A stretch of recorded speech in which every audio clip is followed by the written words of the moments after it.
others are moving at 40 to 50 miles an hour or even a little bit faster. So as I've mentioned, section line road, Seward Road, State Line Road, all of these just south of Tanner Williams, Harry Pierce Road, Watts Road are locations where you need to get to your safe spot now. Hawkview Lane, Section Line Road, northward on State Line Road, pretty much up toward Brown Loop Road North, and then of course Tanner Williams Road. Those are the spots you need to be safe and get into your shelter. Stay in your shelter. Essentially, it's the junction of Tanner Williams Road and State Line Road. That's where we're finding that strong circulation, which is indicating the likelihood of a tornado. And this is what we've been looking at. Radar here shows a very strong signature that a tornado has touched down. It has done damage. It has lifted things in the air. And now it continues to rotate as it's crossing into Mobile County. So this will be at least our second tornado that we've seen so far this evening. It will have to be confirmed tomorrow by visual analysis, but right now, that is a powerful signature of another tornado. On the left side of the picture, lightning, cloud to ground lightning, just giving you a sense of the intensity, the fact that it is nonstop in that same area as we look toward Northwestern Mobile County. So Tanner Williams Road, State Line Road, right there, Jackson County, Mobile County, stay in your shelter. This is moving toward the northeast, Brown Loop Road North, Brown Loop Road East, and then it looks like Hamilton Road East, Hinton Road, sorry for that, and Morris Court. Get to your shelter. These spots right now in the immediate path. Kelly? National Weather Service confirming your exact sentiments. Alan saying tornado is on the ground, will likely move north-northeast near the Jackson-Mobile County line and then west of Tanner Williams towards Wilmer. So the Tanner Williams area and the Wilmer area, take cover immediately if you're in far Mobile County and extreme southeastern George County. All right, so a couple of areas with tornado warnings. One area with a tornado debris signature. That's the signature that shows up on radar, simply saying the radar is picking up way more than raindrops, things that are odd-shaped. This is approaching Tanner Williams and Wilmer Road, that junction. If you are within a mile of that area, get to your safe spot. Goff Road is following that location, and then as we mentioned, Brown Loop Road North and South and East, all of those are ahead of this threat. Lako Cooper Road, and again, if I mispronounce a road, I apologize, but you'll get the idea. In the background, you're hearing our weather radios sounding, and our smartphones, all sorts of technology here updating us as you're hearing at home. Kelly? Yeah, there is another strong circulation that may produce a tornado very soon moving east of Pascagoula, going to be moving up towards the Grand Bay area. So we definitely encourage folks in Grand Bay to be taking cover. A tornado warning for west central Mobile County in place until 11:15. Tornado located 5 miles southeast of Moss Point, Mississippi.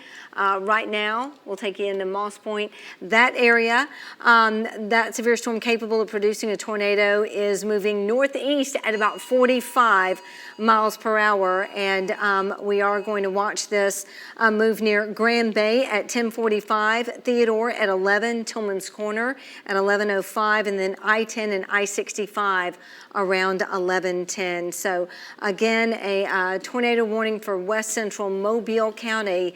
Although that severe thunderstorm capable of producing a tornado is 5 miles southeast of Moss Point, it's moving northeast at a very good clip at 45 miles per hour and will be crossing into Mobile County, moving near Grand Bay at about 10:45, and also Theodore by 11 o'clock, Tillman's Corner 11:05, and I-10 and I-65 at 11:10. And again, that tornado warning was issued by the National Weather Service in Mobile issuing that tornado warning for west central Mobile County. And also out of New Orleans, the tornado warning issued for southeastern Jackson County with that severe squall line, capable of producing both tornadoes and extensive straight line winds. Located along a line from Helena to near Moss Point, is moving northeast at about 60 miles per hour, and that too will be crossing into Mobile County. So again, we encourage everyone to get to the safe zone in their home, and let's wait this out until the storm has passed. So Grand Bay, Tillman's Corner, Theodore, get to that safe zone, and no one needs to be out traveling. Alan? Yeah, and Kelly, I finally have had a chance to at least glance at social media. As always, I'm trying to find out what people are hearing and thinking. A theme that I see, which is always the case, is why aren't you mentioning my community? And the reason why is your community is not in front of a tornado threat. Right now, we are focusing on where the threats are, and we still have several tornado warnings, one of them for eastern Jackson County, the other one for central Mobile County, and then another one now for northwestern Mobile County. So we're working our way through all of these, and we are focusing on the immediate threat to let people who are in immediate danger know what they need to know. So starting with that first circulation that Kelly just mentioned that is developing now south of Grand Bay, Alabama, right on the Jackson County, Alabama line. That's pretty close to Grand Bay National Wildlife Refuge.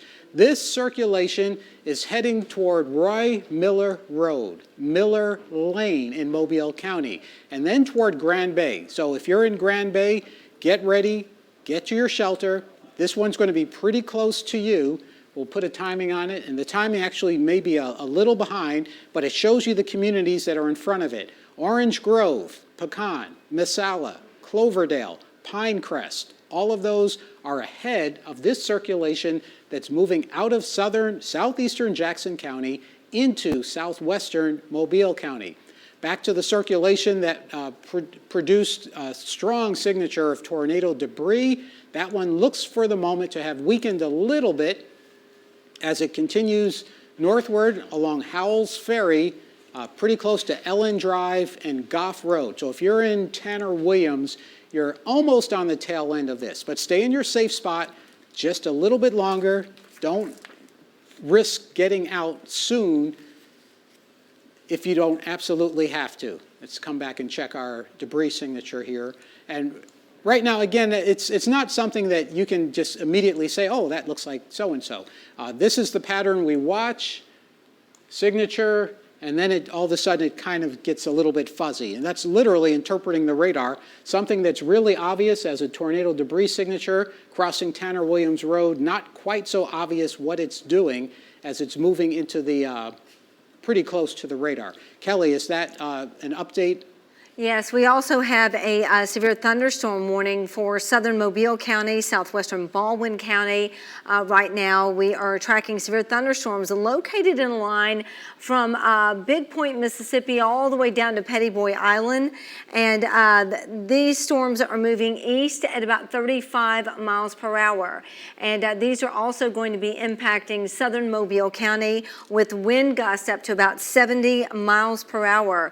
So again, they will be moving towards Pinecrest in about 2 minutes, Grand Bay in 4, Coden in 14, by Labatry in 14, Fowl River in about 20, Deschamps in 22, and South Orchard as well. And as you can see, it does cross Mobile Bay into Baldwin County, so really kind of getting well out in advance of that squall line, as this is a really fast mover, and especially with those winds associated with it.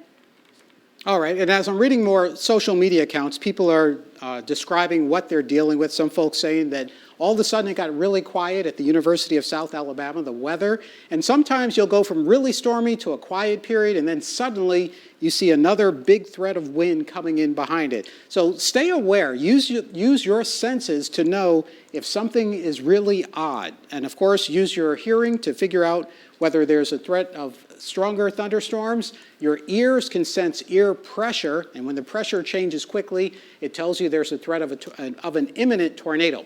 So basically, all of central Mobile County is under a tornado warning. So all of the county is under a tornado warning.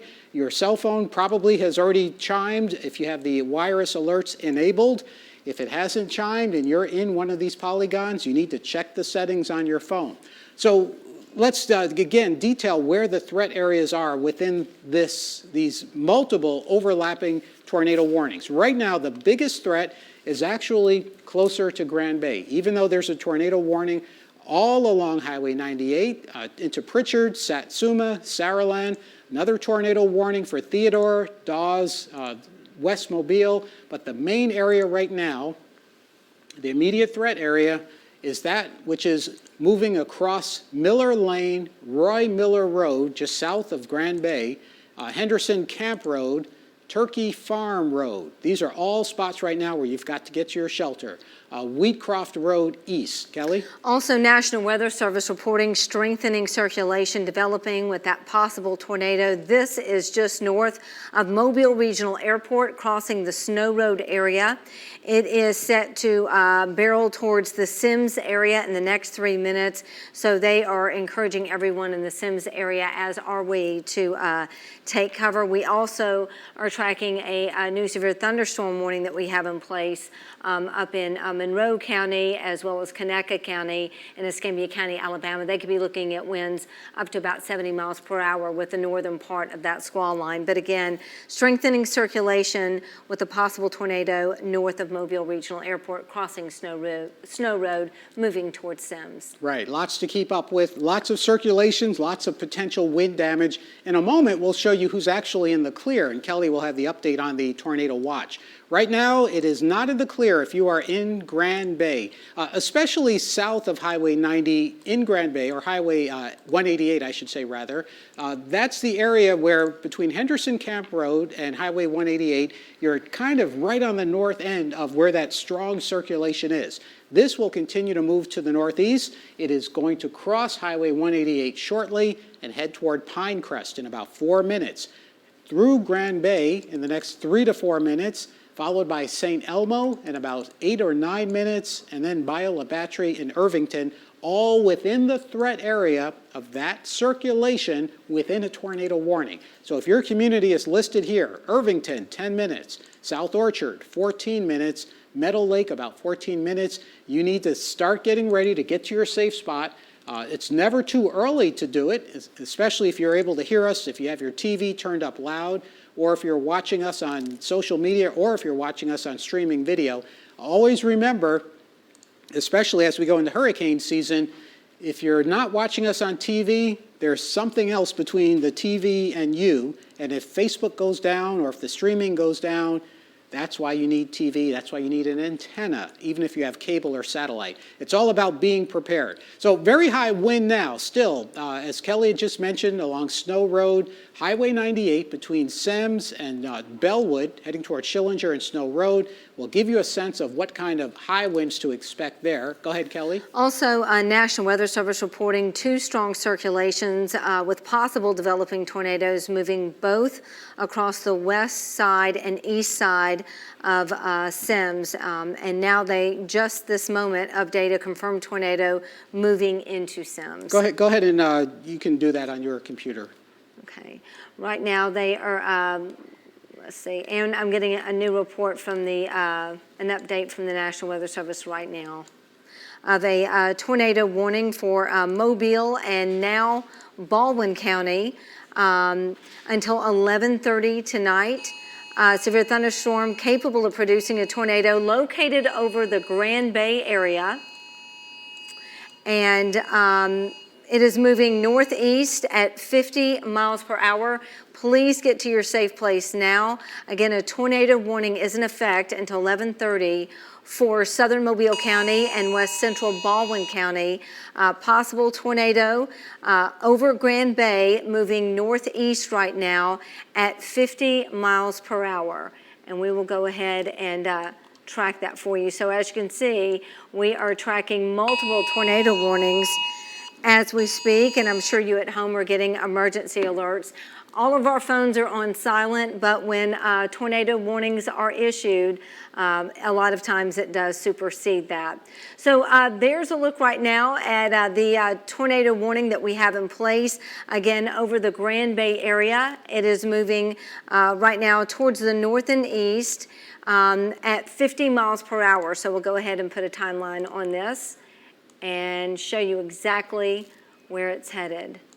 We're seeing this move near St. Elmo in about 6 minutes. Meadow Lake, you have 11 minutes. The Dawes area, 11 minutes. Theodore, 11. Windcrest, 13 minutes. Tillman's Corner, 14 minutes. Creekwood, 15. Lansdowne, about 15. Scenic West Estates, 15 minutes. And the Canebrake area, 16 minutes. So just to give you a recap, a tornado warning is in place for Mobile County as well as Baldwin County right now. A severe thunderstorm capable of producing a tornado over the Grand Bay area. Just south of Interstate 10. It's moving northeast at 50 miles per hour, and we definitely encourage you to take cover. This cluster of thunderstorms is also capable, besides this tornadic threat, of producing significant wind damage. So please get to the interior of your home, away from windows, the lowest level. If you're upstairs, go downstairs. And again, please keep watching. We're under a tornado watch until 4 a.m. Alan? All right, and I'll go for a few minutes. When we get back to you, just show just the warnings, tornado warnings, just the severe thunderstorm warnings. These are really cluttered maps. I understand that, but the whole weather situation is very cluttered and very difficult to keep up with. What we know, Mobile County is covered right now by 4 different tornado warnings. If you feel threatened, stay in your safe spot. If we haven't mentioned your community, it's because the threat has not reached there, even though the Eastern Shore is under a tornado warning. What we're focusing on here is the tornado warnings that have circulations or likely circulations, and those are generally between Grand Bay and Beulah Battery, then in west central Mobile. So we'll go through these step by step and try to keep you updated as best we can. Right now, already having crossed Highway 188, so if you're in Grand Bay, that immediate threat of a circulation we talked about, that has passed you. You're still going to get high wind.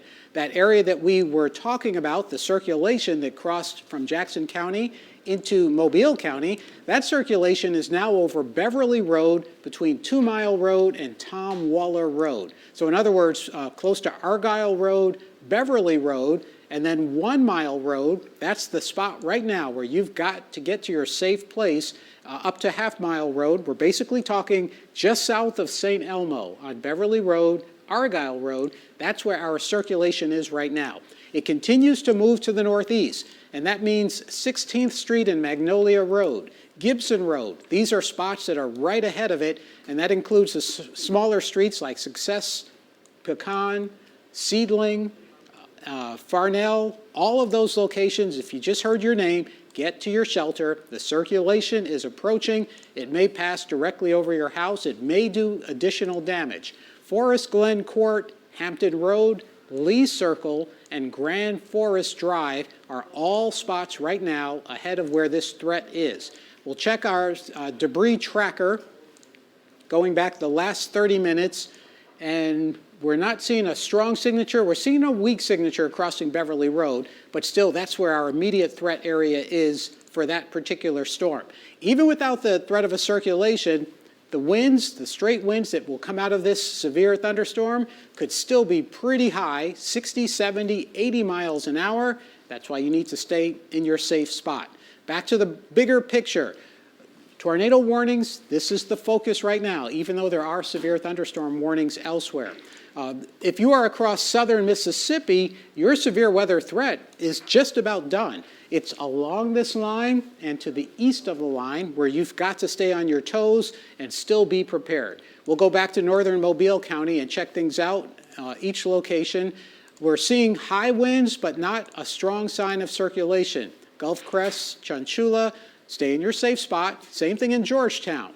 Once you get a little farther southward toward College Woods and Cushla, same story, straight winds, high winds into central Mobile County, Mobile's airport, right in the middle of the picture where you see that circle, same thing.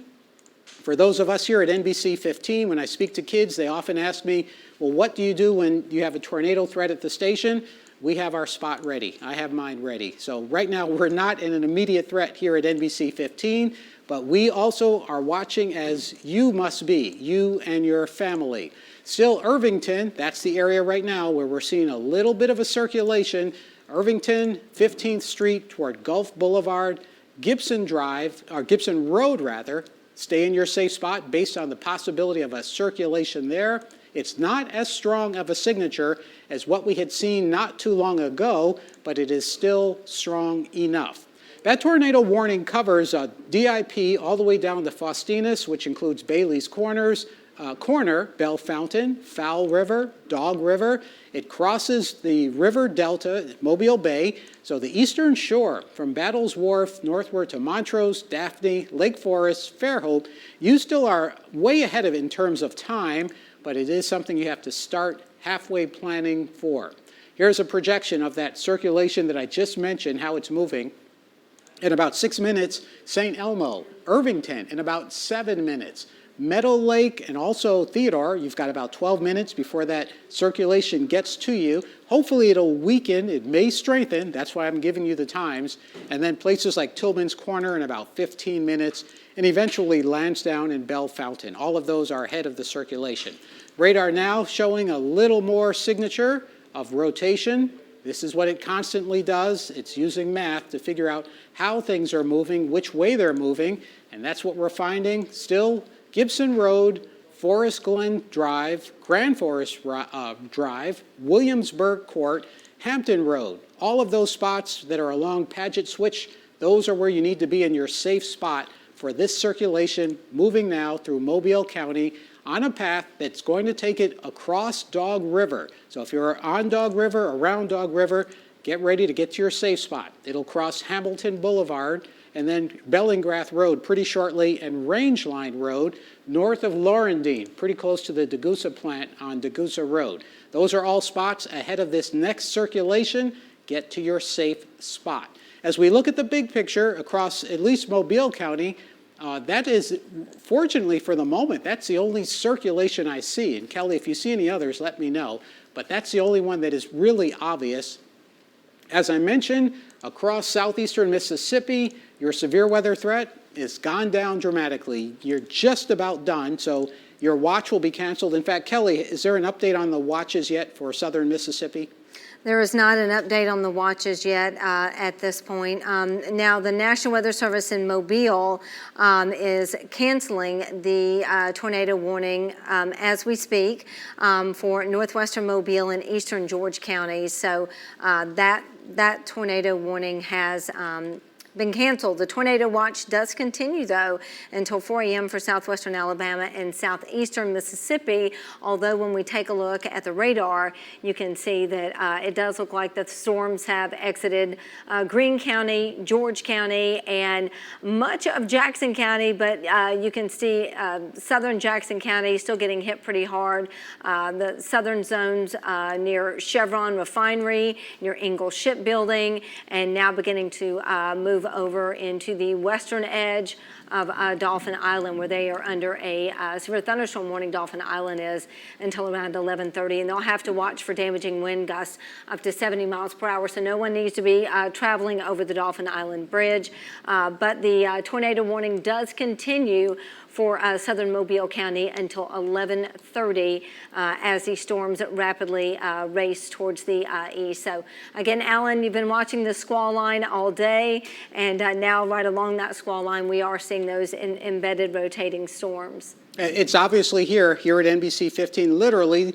We can hear the rain. I'm hearing what could be a little bit of hail. And of course, we'll be checking the rain gauge in just a moment. Let's get back to that circulation that we were talking about, the one that we are still tracking approaching Dog River, regardless of how many tornado warnings there are. This is our main area of concern, and that is centered just south of Hamilton Boulevard in the community of Theodore. So if you are near Hamilton Boulevard, Bowers Lane, Bellingrath Road, stay in your safe spot. This is heading toward Rabbit Creek and the rest of Dog River. On the way, it will cross Dauphin Island Parkway, Rangeline Road, well, in the opposite order that I just mentioned, and communities that are just west of Dog River are going to be impacted. So right now, Campanella Drive North, Old Rock Road, Leisure Drive, and Old Military Road, you're right underneath that circulation.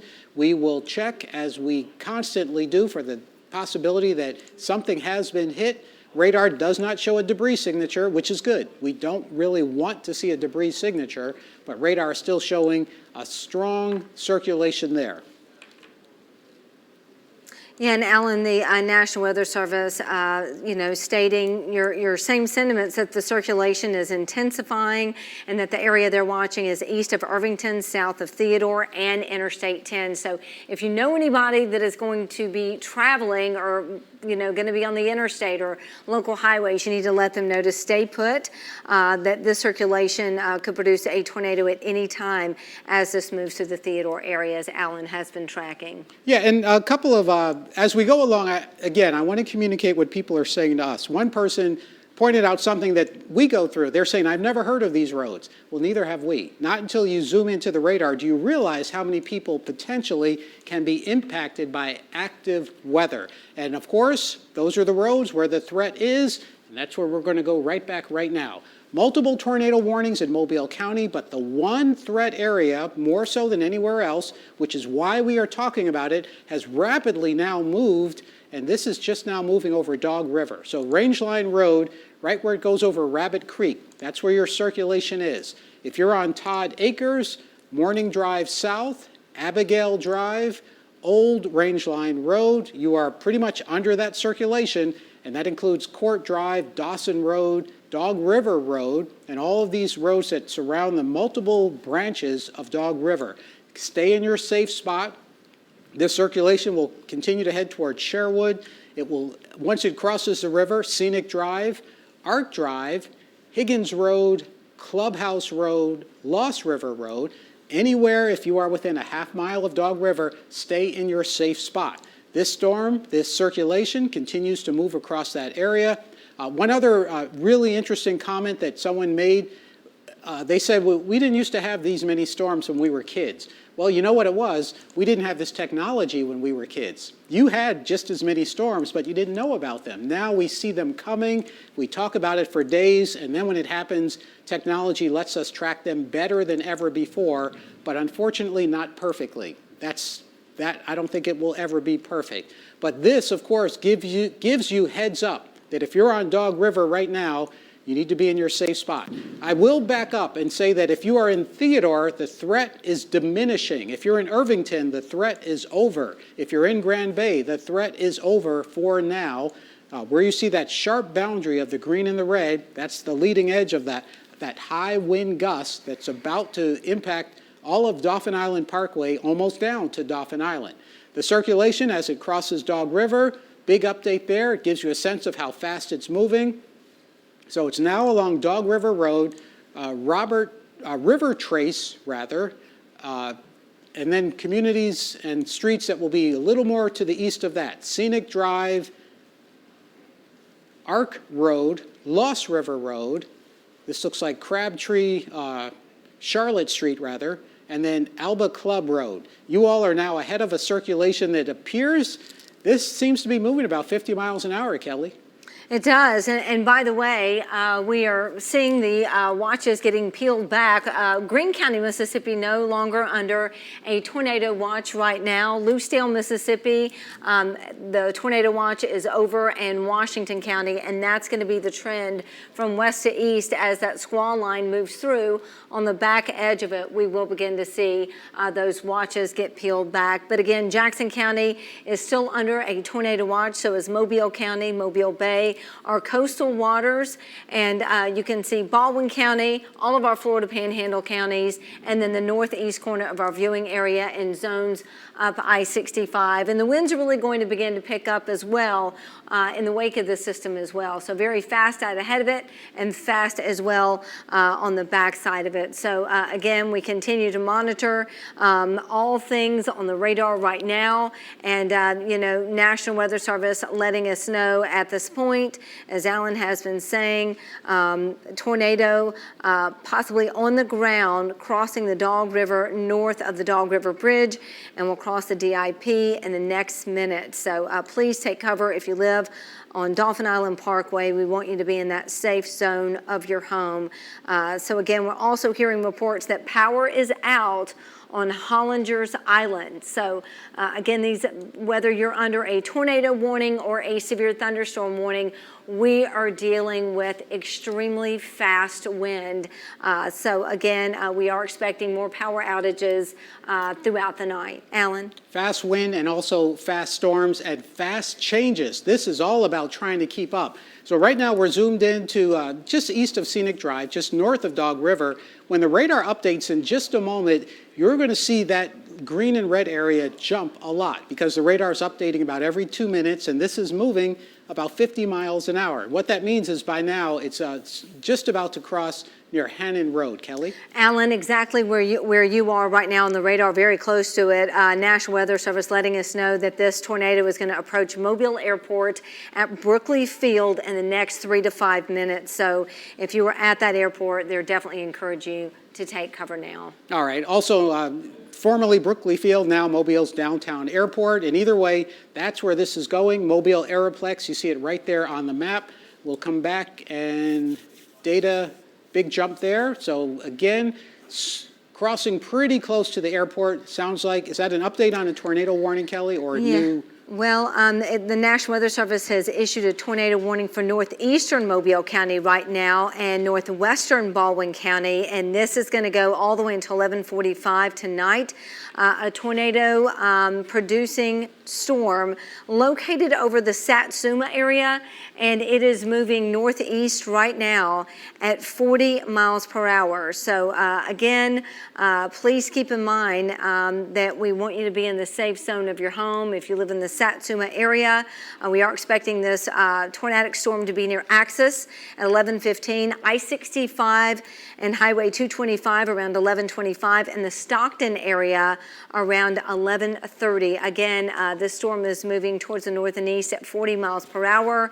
It is located over Satsuma. So even if you live in the Pennsylvania area, Creola, Live Oak Landing, even Sand Landing, again, this is moving northeast at 45, and we are expecting it to cross I-65. Alan? It is a number of storms that we are trying to track. Not easy at all, and not easy for folks who are very concerned. Stay updated. If we haven't mentioned your community, it means your threat has not occurred yet, but it does mean that you could be in line. So when it gets close to where you are, that's the community that you're going to hear called.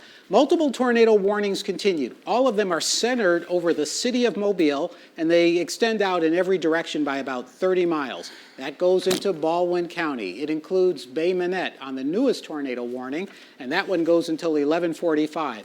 It includes Daphne, Silver Hill, places like Robertsdale and Fairhope until 11:30. Those storms have not yet gotten to that part of Baldwin County, so we'll focus on the ones that are going to be moving into northern Baldwin County. Notice a big gap between Satsuma and then Stockton and Vaughan. That's because it's going to cross the river delta, and that's a gap where at least we'll have a little bit of a break in time to prepare for what's going to be there. Even before it gets there, as you can see, it is coming down. The rain is coming down. The Weather Service is reporting with a lot of these storms hail that's about 1.75 inches in diameter. So unfortunately, some of us may find some hail damage to our vehicles after the sun comes up. Here's where we stand right now with wind shear and most likely scenarios. We'll constantly check this data for you. And our strongest signature by that rotating icon still, actually it appears to be weakening for the moment, but not dying, just cycling down, which means it may cycle quickly back up. So let's focus in on what we have here in terms of mostly straight line wind threats, and then of course a circulation showing just south of 188 toward Alabama Port. That one does not look particularly strong, but these storms continue to move toward the northeast. The next one just north of that, once it crosses Mobile Bay, because it's almost into the bay now, Fairhope, Montrose, you've got about 13 to 14 minutes. Daphne, Rock Creek, about 14 to 15 minutes. Spanish Fort, about 15 to 16 minutes, and then Lake Forest. So these are the storms that will cross Mobile Bay. Once they hit the bay, they may actually change their structure again because there's no obstacle, there's no tree, there's no building. It is basically flat. So that's something to be aware of. Even though they're not showing a circulation right now, they may begin to show a stronger circulation as they cross Mobile Bay. Let's take some of that lightning off, focus on the wind. And as you look at this, not every single rotating icon, such as the one that just disappeared, not every single one means there's a circulation. In fact, right now, as the radar shows those icons just north of Dauphin Island, that's not likely a circulation. And it's just something you learn by looking at all the different patterns. But it is still a sign that you've got to be prepared, you've got to be on guard for what is on the way. Again, welcome to the many viewers who are watching us on social media. I was able to check some of the comments. James Spann referred you to us. He referred you to the right station. We try our hardest to let you know what's going on and where that threat is. So bit by bit, if you are in West Mobile, the west part of Mobile County, the severe weather threat is slowly ending if you are, say, for example, north of I-10 and west of I-65. Alan, our directors have been telling us that we've had some hail coming down here on Azalea Road. Also, National Weather Service expiring that tornado warning that was in place for Mobile County, the one that did include Grand Bay and Dees, but it's still in effect for other parts of our viewing area. And definitely want to remind motorists crossing the Bayway over the next 10 minutes, or really I even say until the system is passed, definitely you don't want to be traveling over the Bayway at this hour. Right. Oftentimes people will say, I have to go to work, should I go? Tornado warning, that's your answer right there. That tells you what you should be doing, focusing on the immediate threat to your health and safety, which is that threat of circulation moving into Baldwin County. So the update on the, right now, most of the circulations that we were talking about for Mobile County, they're just now moving either over the Mobile River, over Mobile Bay, over the River Delta. So now you're going to see a big gap until they get to the eastern shore, the west side of Baldwin County. Places like Stockton, about 9 minutes, Bay Minette, Eastwood, and Kearney, about 12 to 13 minutes, and then places like Dice, about 20 minutes, and Perdido in about 24 minutes. Now, that's not to say the entire circulation will get there at that time, but it is to say the part of the storm right now that is producing that circulation will arrive there close to that time. The second weaker circulation that's pretty much along the causeway, that's going to head toward Blakely in about 6 minutes, Bromley in about 10 minutes, also Hurricane in about 13 to 14 minutes, and then Stapleton, you've got about 15 minutes to prepare for that one. In fact, let me go back there just to confirm or give you a sense of, we mentioned hail. Some of our coworkers, our morning director, Kiera Dido, reported hail here at the station. Well, the radar's indicating that there could be some smaller hail with these severe thunderstorms as they cross over the River Delta into Baldwin County. It also shows that motion about 47 miles an hour, which is fast when you're moving in a straight line with no curves and stop signs. This is what these storms are doing. Back to the bigger picture of what's going on, and then we'll head down to Dauphin Island. So 188, just north of Dauphin Island, heavy rain, and it looks like you're not technically in that tornado warning, but you still are in the threat area of very heavy rain down to the island. Let's put our lightning back on. Moderate amounts of lightning. The circulation that is crossing, or the estimated circulation crossing into Mobile Bay, that's what's going to be a concern for those of you on the eastern shore. You've got about 10 minutes before this reaches Scenic Highway 98. Places like Point Clear, Fairhope, Barnwell, 10, 12, 15 minutes. So just get ready for the possibility that this will begin to show circulation again, or just that it's going to give you a really strong straight line wind as it crosses the bay, because it's already moving about 45, 50 miles an hour. Thank you. I may have misspoken. That's a live video right now of Mobile's Causeway, eastbound lane, And to get your bearings, and I always have to do this, that should be the eastbound lane. You're looking to the east. The rain is being blown to the north. And that's generally the, if I'm not mistaken, I've lost my bearings there. That's Mobile's Causeway, east side, close to the eastern shore. And that's what's going on there right now. The rain is blowing in the wind, which shouldn't surprise you. It looks like ALDOT, Alabama Department of Transportation Vehicles, saying this road is closed, go to the right. And you see very little traffic, which is exactly what should be the case right now. Kelly? Hey, Alan, we do have a tornado warning for southern Baldwin County, and this is in effect right now until midnight. Severe thunderstorm capable of producing a tornado about 5 miles east of Alabama Port or 9 miles southwest of Point Clear. And right now we are watching this move northeast at a very fast clip at 55 miles per hour. So tornado warning for Baldwin County until midnight. We are expecting the storm to move near Barnwell in about 15 minutes, Point Clear in 15, Battles Wharf in about 16 minutes, Bayside in 18, Turkey Branch 18, Fairhope in 19 minutes, the Yukon area in 19, River Park in 20, Magnolia Springs in 21, and Marlow right now in about 21 minutes. So we do have a brand new tornado warning in place for southern Baldwin County until midnight tonight. So again, we encourage you to definitely seek safe shelter. And what I mean by that is get to that safe zone in your home where you're away from windows. If you're upstairs watching this on television, turn the television up and go downstairs, or go downstairs and turn on the TV downstairs. Lowest level of your home.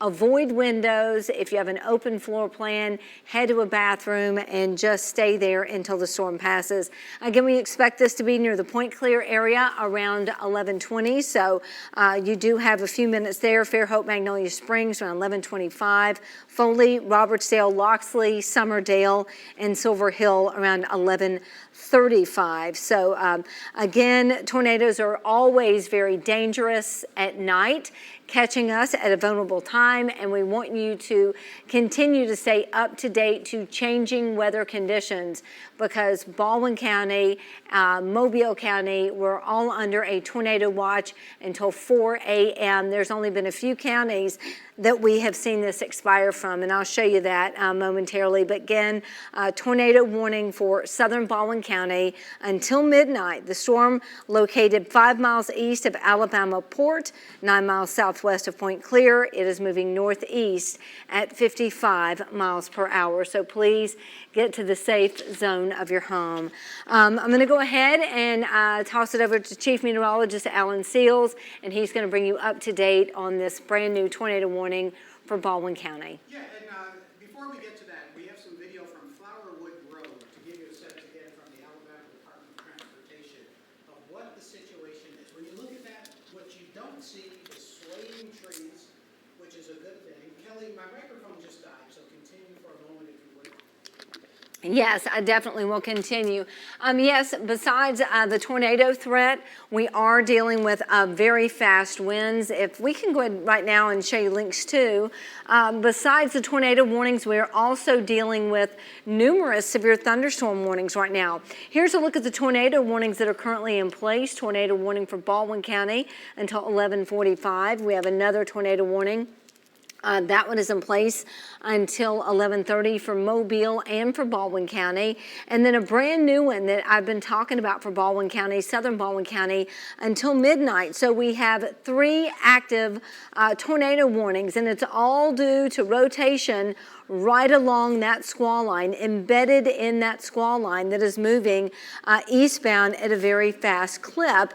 That is where we could be looking at rotating storms with very fast winds. We also have about 4 severe thunderstorm warnings for Mobile and Baldwin County until 11:30, another one until 11:45. Mobile and Baldwin, pretty much the entire counties, both under severe thunderstorm warnings until 11:45, and then 11:30, Clark, Monroe, and Conecuh County. And the takeaway is we are looking at very fast winds. And that's why we've had reports of power outages, we've had reports of wind damage, and of course, with the new tornado warning, there could be the potential for even some tornado damage. We hope that's not the case, but again, we are tracking them. I'm going to toss it over to Chief Meteorologist Alan Seals now. A lot to keep up with for everybody, and still stay in your safe place if you have any doubt to whether you are in danger or not. We'll go through this, and we'll keep on going through this until the threat is over. Notice the overall trend, though, and that is things have quieted across southern Mississippi. They have quieted basically west of Mobile's airport, but you can just tell where that lightning is now on the eastern side of Mobile County, the Bay side, crossing Mobile Bay, soon to get into the eastern shore of Baldwin County.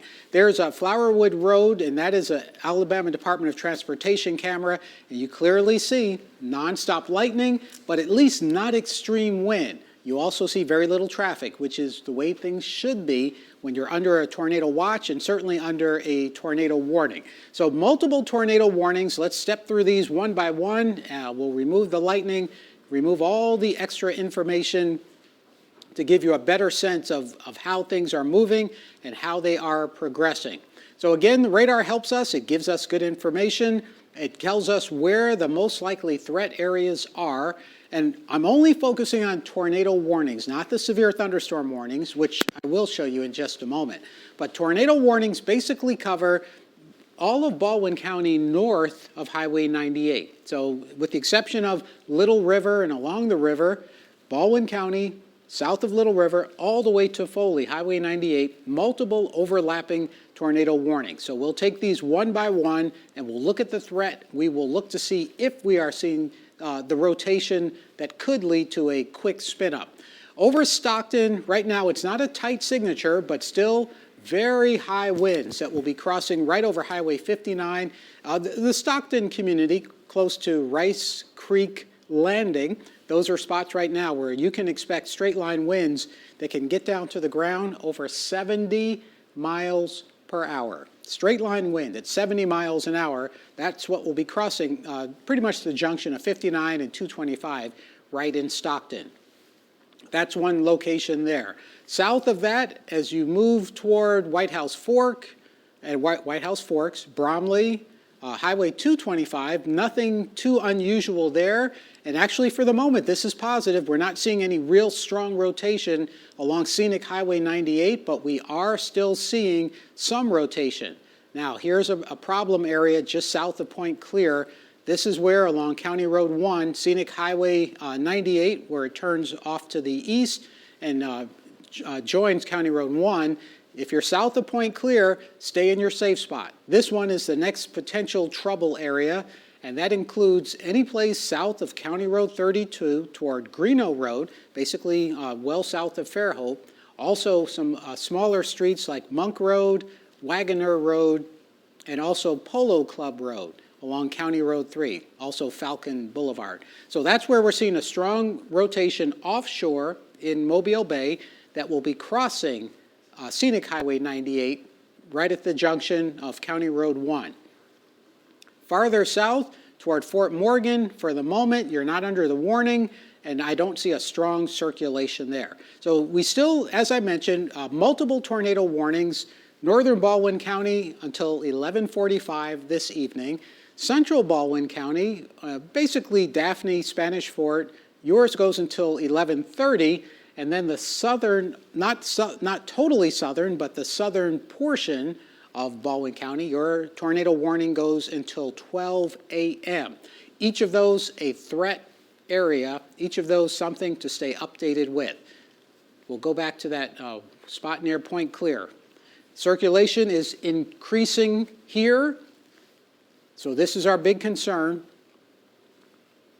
County Road 32, Greeno Road, County Road 3, Scenic Highway, Pino Entrada, and then southward toward Tew Lane, Live Oak Avenue, and Palmetto Avenue. Anywhere near those locations, you've got to get to your safe spot.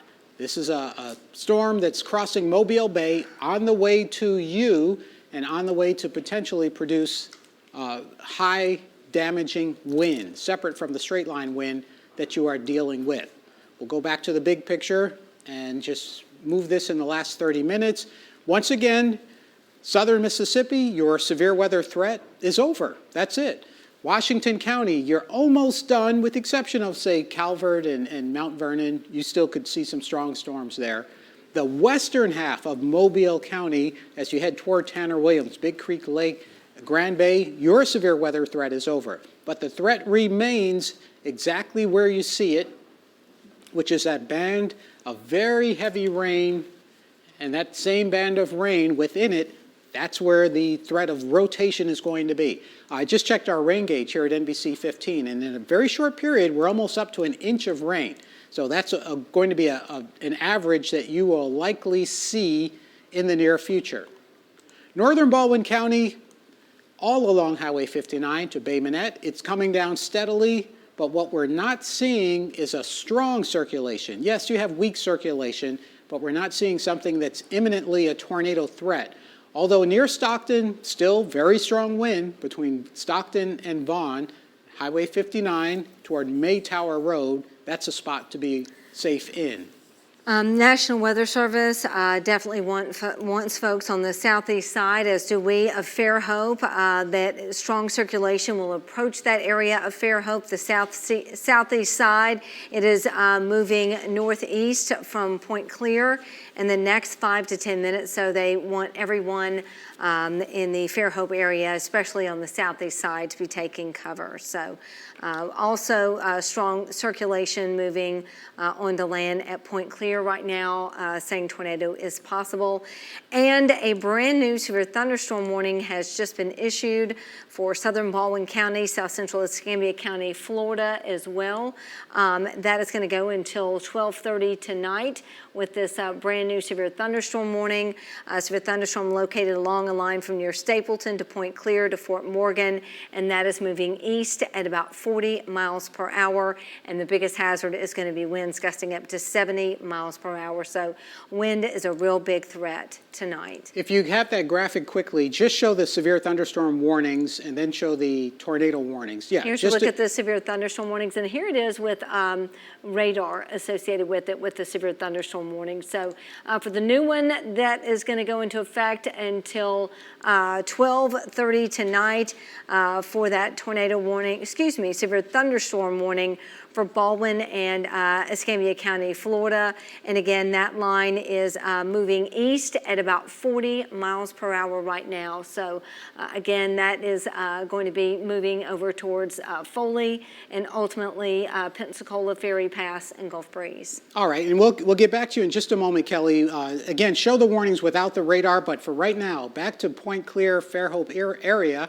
You see the radar update, and that circulation now is pretty much along Greeno Road, along Section Street, and this is the junction of Old Battles Road. So Greeno and Old Battle, Section and Battles Road, these are the spots right now where you're underneath that circulation. It's not a super strong circulation, but it is one that says you've got to get to your safe area. Some of the other streets that are underneath this, Heather Lane, Pemberton Loop, Stave Mill Drive, Manley Road, Rockwell Lane, Chet Avenue, and then more northeast, Eli Street, County Road 13. So if you're anywhere near there, this circulation is approaching your community. You've got to be in your safe spot. It's pretty much going to be really close to Section Street in Fairhope, and of course crossing County Road 13 rather, and then moving eastward. And pardon the extra movement on the computer. Every once in a while, it has a mind of its own.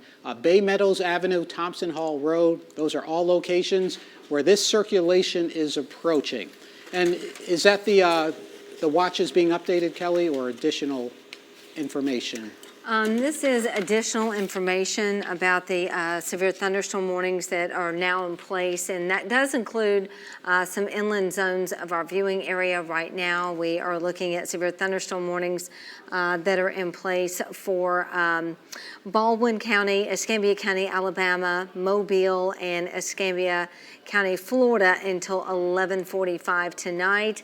And what they're watching, as are we, as the severe thunderstorm warning remains remains in effect for Northeastern, Mobile, Central Baldwin, and Southwestern Escambia and Northwestern Escambia counties because severe thunderstorms along that line 5 miles east of Mount Vernon to Stapleton to Fairhope are continuing to move east at 35 and continue to produce the potential hazard of winds up to 70 miles per hour. All right, and then back to the wider picture, and we'll focus back in for those of you in Baldwin County looking at that threat of severe weather. From time to time, there are other things that we have to check, and this is just a different perspective of the radar, not intended to confuse anybody, but what this perspective does for us as meteorologists, it tells us how tall these storm tops are. You will notice, even in a three-dimensional perspective, this is like a mountain. The radar is capturing a mountain ridge that is moving eastward across the area. And within that, the height of those thunderstorms tells you how strong the thunderstorms are.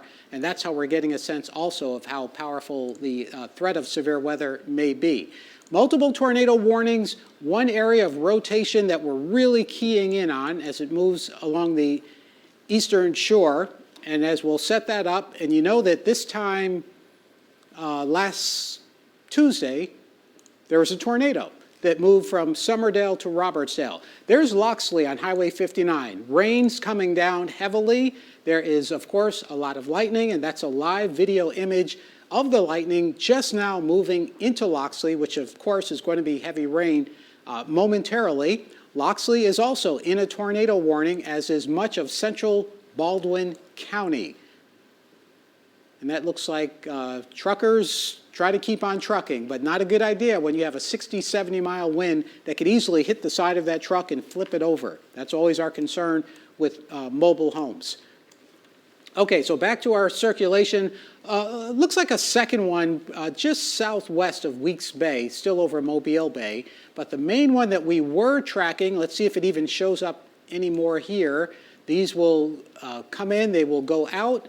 And this one has not strengthened, which is good, as it's moving along, it looks like Fairhope Avenue, but it's a broader circulation, which is a good thing. Blueberry Lane, Lawrence Road, Rachel Myers Lane, those are spots right now ahead of this circulation, which is not a really tight one. I can't say it's not a tornado, but it's not something that really looks like a tornado. Still, high wind is what you're going to deal with. If you are in the community of Fairhope, along County Road 33 to the east, County Road 9, all of these locations, straight line wind, Blueberry Lane, and West Boulevard. Radar update still maintaining the same sort of signature. And in this case, the same is good. That's as good as we can hope for as we watch these storms moving through Baldwin County. Update you on the tornado warning. Multiple warnings, and there you see again the severe thunderstorm warnings flashing in yellow. Looks like one tornado warning at this time. And then Kelly, show just the warnings without the radar, because this is pretty hard to decipher. Absolutely, Alan. In fact, what I was intending to tell you earlier was that we had a brand new severe thunderstorm warning that did include several counties across the northeast quadrant of our viewing area, beginning with Conecuh County, also Escambia County, Alabama, Baldwin County, under a severe thunderstorm warning all the way until 12:30 tonight. Also, Monroe County is under that as well. And it's all due to those that line of storms that are moving east at about 30 miles per hour. So again, we have that one. We have a severe thunderstorm warning for Baldwin and Escambia, Florida until 11:45. And then southern Baldwin on into western Escambia, Florida. So the newest one has been this one that is in place for not just Monroe County, but Conecuh County, Escambia County, Alabama, and extreme northern Baldwin County, and that is in place until about 12:30 tonight. And we've been tracking that one very closely. Of course, with that one, we could be looking at winds gusting up to about 70 miles per hour with that line of storms as well. So there's a look at it, that line moving the leading edge near Raleigh Forest Hill right now, Pine Orchard in 1 minute, Atmore in 1, Halls Crossroads Crossroads in about 2 minutes, Robinsonville in 3, Drury in 3 minutes, Southern Estates in 4, Briar Lake Estates in 5, Malta in 5, and Skinnerton in 5 minutes. And the reason why, of course, all warnings we definitely want you to always take very seriously, but tonight with these damaging wind gusts, please keep those phones charged, because with the potential hazard of winds gusting up to about 70 miles per hour, you could lose power, and you want to make sure that you have a way to stay informed with these changing weather conditions. So as we kind of show you a total view of the viewing area, you can see that squall line right now is blasting its way through Monroe County, and right now rolling over Monroeville, Frisco City, McGargle, and Goodway. They're under a severe thunderstorm warning, as is the county right next to it, Conecuh County. Also, you can see the Blackshear community, also in northern Baldwin County.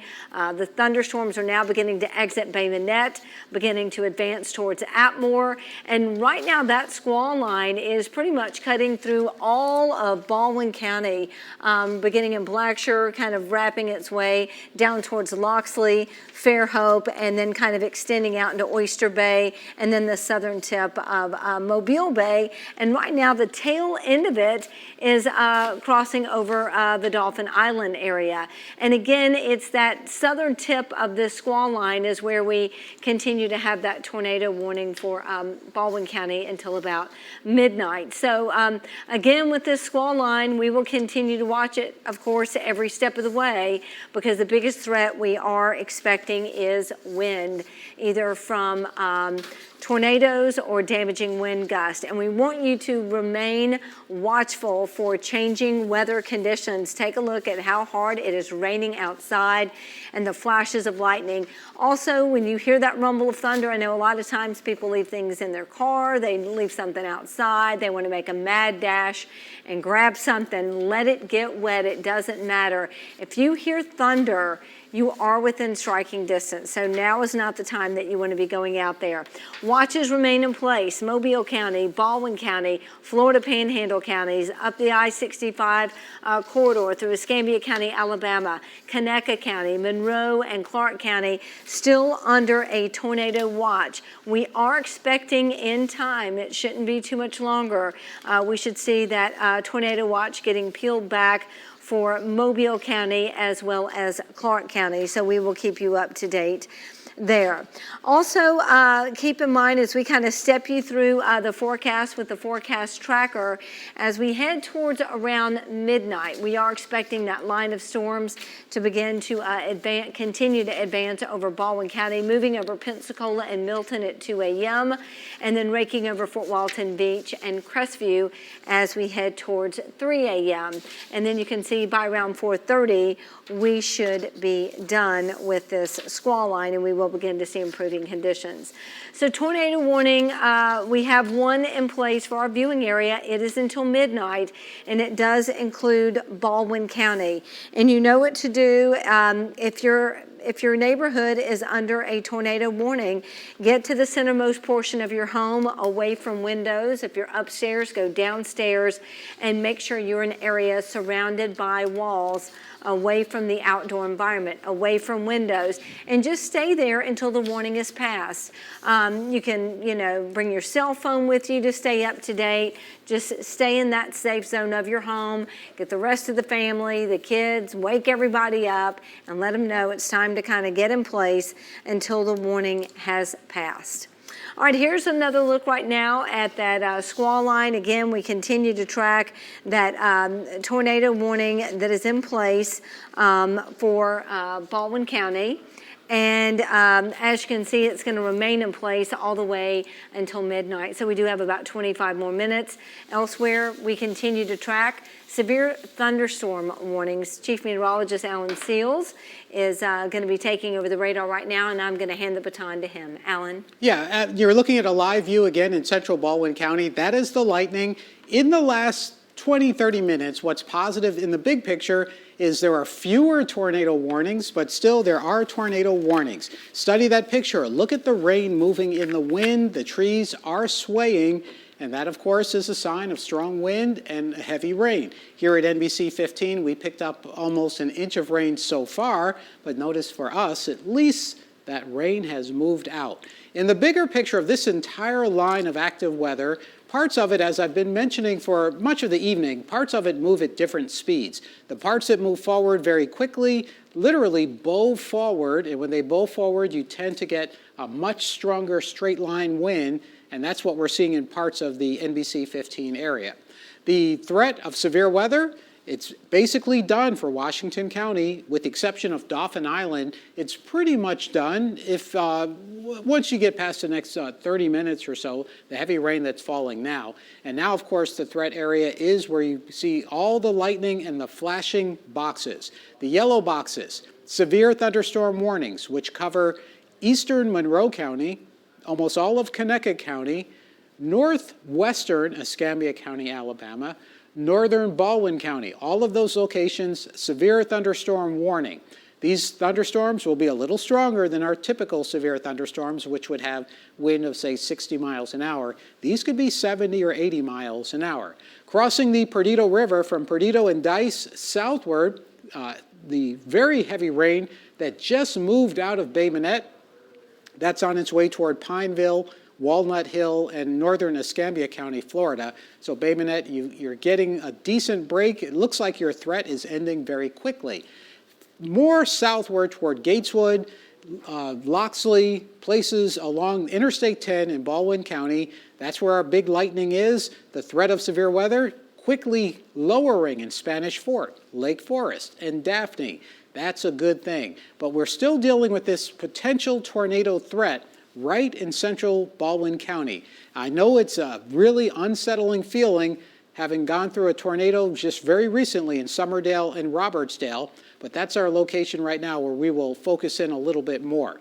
What we're seeing in terms of wind, not necessarily a tight rotating wind, but still a strong straight wind crossing Highway 59, Highway 90 into Robertsdale, Old Spanish Trail southward after Summerdale. These are locations where you're still going to see straight line winds, and we're guesstimating here, radar's estimating, easily 55 miles an hour, but they will be more because you're also adding in how fast the storm is moving.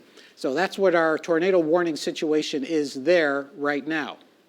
The rotation that we had seen earlier near Point Clear, that has disappeared, which is good, but you will, of course, notice the tornado warning is just one right now for the NBC 15 area, one spot under the tornado warning, and let's take that off, and that spot is the one in South Baldwin County. One tornado warning, a bunch of severe thunderstorm warnings pretty much along I-65 into northern Baldwin County, all the way down to Fort Morgan, and now starting to work their way across the Perdido River into Escambia County, Florida. That's the county that Pensacola is in.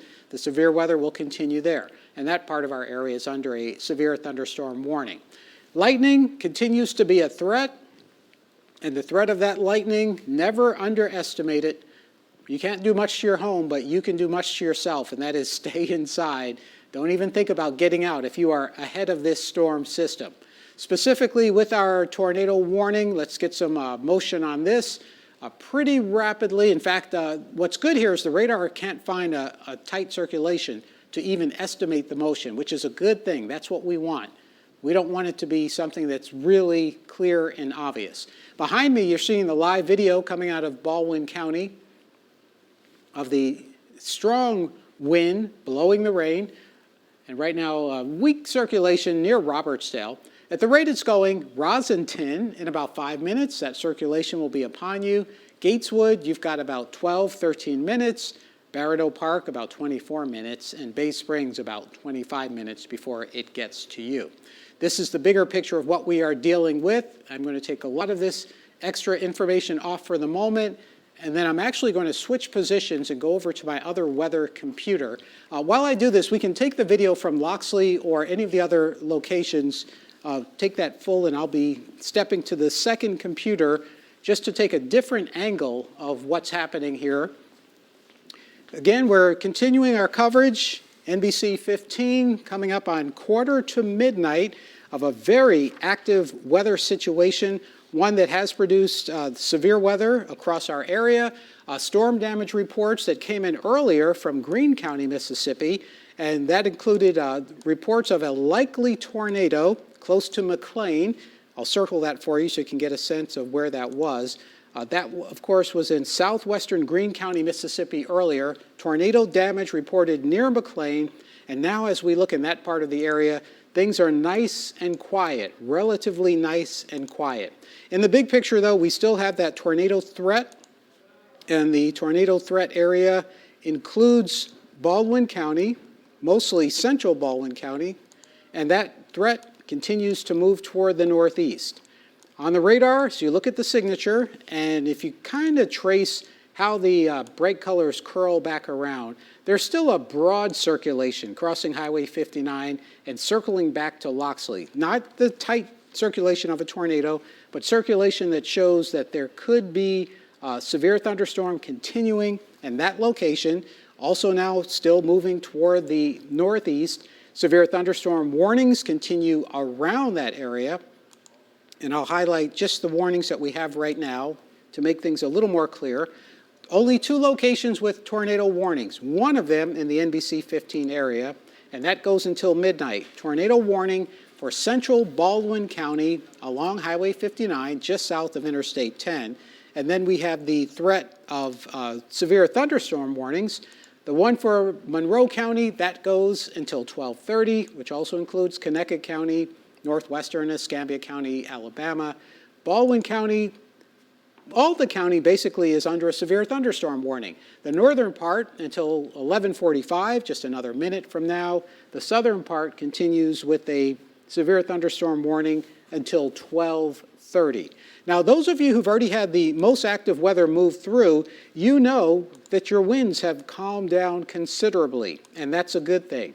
So the threat of severe weather basically ended for Clark County, Washington County, Mobile County, southern Mississippi. The threat continues, though, whether you are in Monroe County, both Escambia counties, the Florida Panhandle, and of course still Baldwin County. And bit by bit, we'll see this watch canceled as we move through the rest of the night.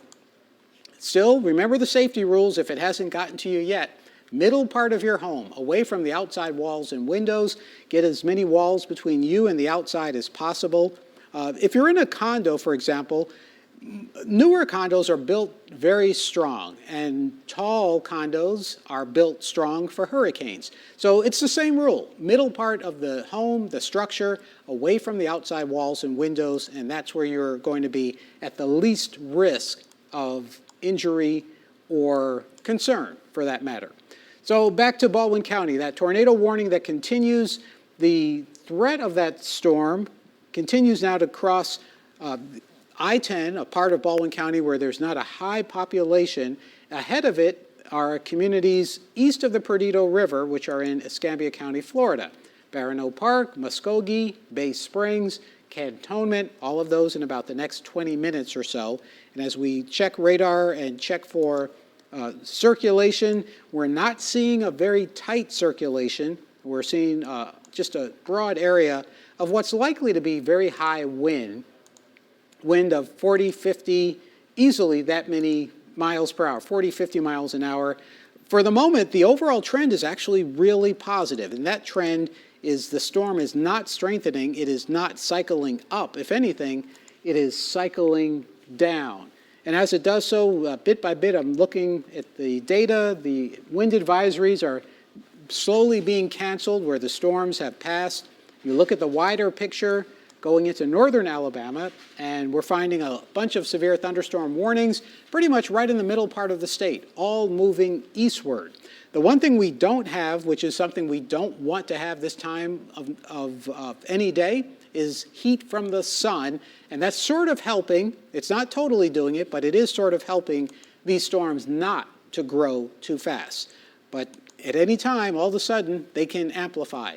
The lightning continues. If you are east of Highway 59 in Baldwin County, if you are in the Florida Panhandle, it is all coming toward you, and that's what you've got to take into account.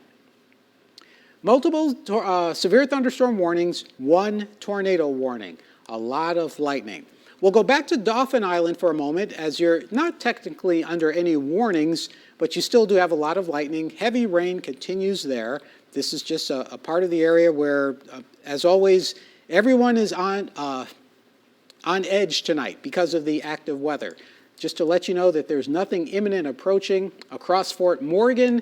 A lot of lightning as you look to the north, and that's the same part of the storm that is still impacting Weeks Bay, Highway 98, Clay City, Marlow, Summerdale, and still the tornado warning until midnight for central Baldwin County, Robertsdale, Elsinore, Seminole. Those are all some of the communities in front of it. Stay in your safe spot.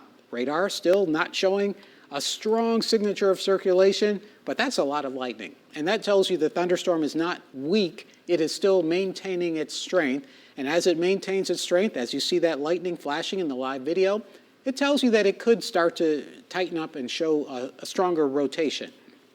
That's where things stand with that. We'll go back to, let's see if I can find the actual high wind warning has been canceled, which is good. So the overall winds are easing down.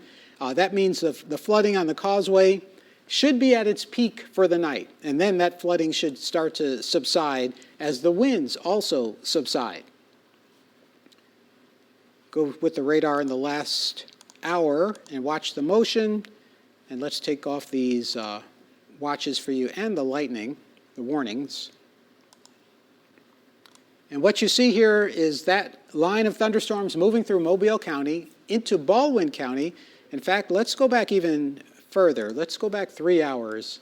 And this will give you a sense of how that line moves, how parts of it sped up into Clark County, Monroe County, then Baldwin County speeding up right now. And that's why Dauphin Island is still lagging behind. It's not that you're slow in the storm, it's just the northern part of the storm sped up a lot faster, and that's why it's a lot more to the east. But the faster it goes, the sooner the threat ends. That's what we want. So the threat for now, ending, gone in Washington County, ending, gone in Monroe County, but now heading through Baldwin County where we still have that threat in the near term for rotation to return, which right now that is not showing. Out of the corner of my eye, I'm seeing reports of some trees down in Baldwin County. I don't have a location on that. And checking more data, 70-mile-an-hour wind likely from along I-10 toward Elsinore, straight line wind. So severe thunderstorm warning, this one stronger than what we typically expect from a severe thunderstorm.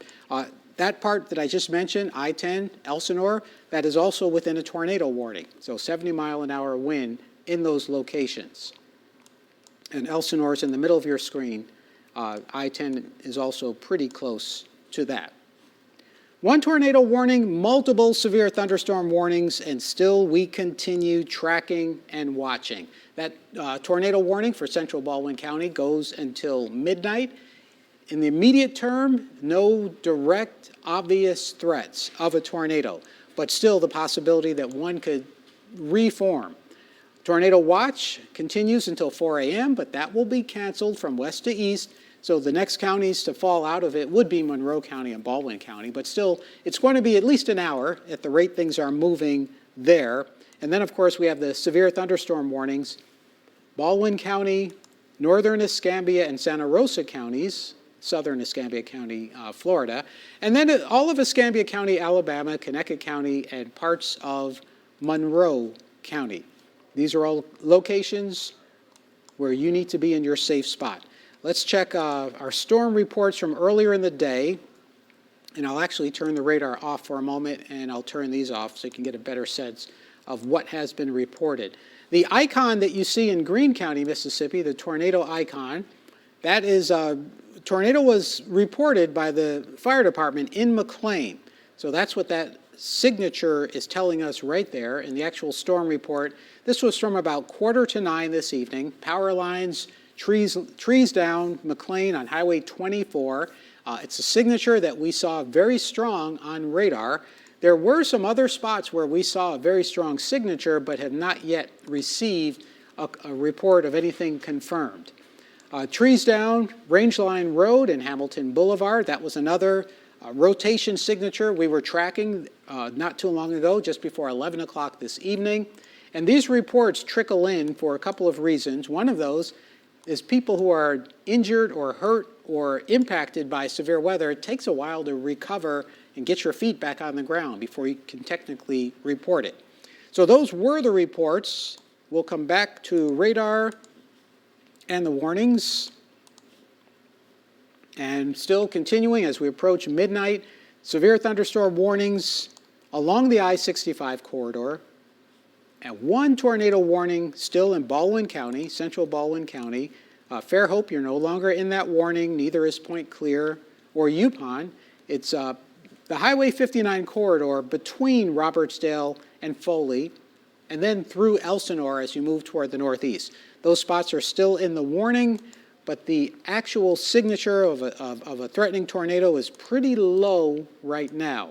But that doesn't mean you're not going to get straight line wind issues, which is still kind of what we are seeing. There's an update on tornado warning. So this one is going to be into Santa Rosa County, Florida. New tornado warning. And the Florida Panhandle is part of the NBC 15 viewing area, the three counties, Escambia, Santa Rosa, and Okaloosa counties. You'll see that appear on the screen in just a moment. There's the update on that, and let me show it to you a different way just so you can clearly see where it is. So we have an expiring tornado warning, which is the one in central Baldwin County, and we have a new tornado warning, which is the one in northern Escambia County, Florida, and a small portion of Santa Rosa County, Florida. And that's where we'll put our focus coming up in the near future. Here's the outline of everything that's happening at this moment. We'll straighten this back up. And as we jump into those, I'll try to give you a sense again of who is in the clear. So this actually is part of what we were just looking at, that curl that you see in the green. That is a really, really broad circulation in central Baldwin County that shows signs that it may start to tighten back up again into a tighter circulation. That's the one that's going to cross the Perdido River, and that's the one that ultimately is heading toward the northeast. And we'll get a time on that for you. Switch back to regular radar.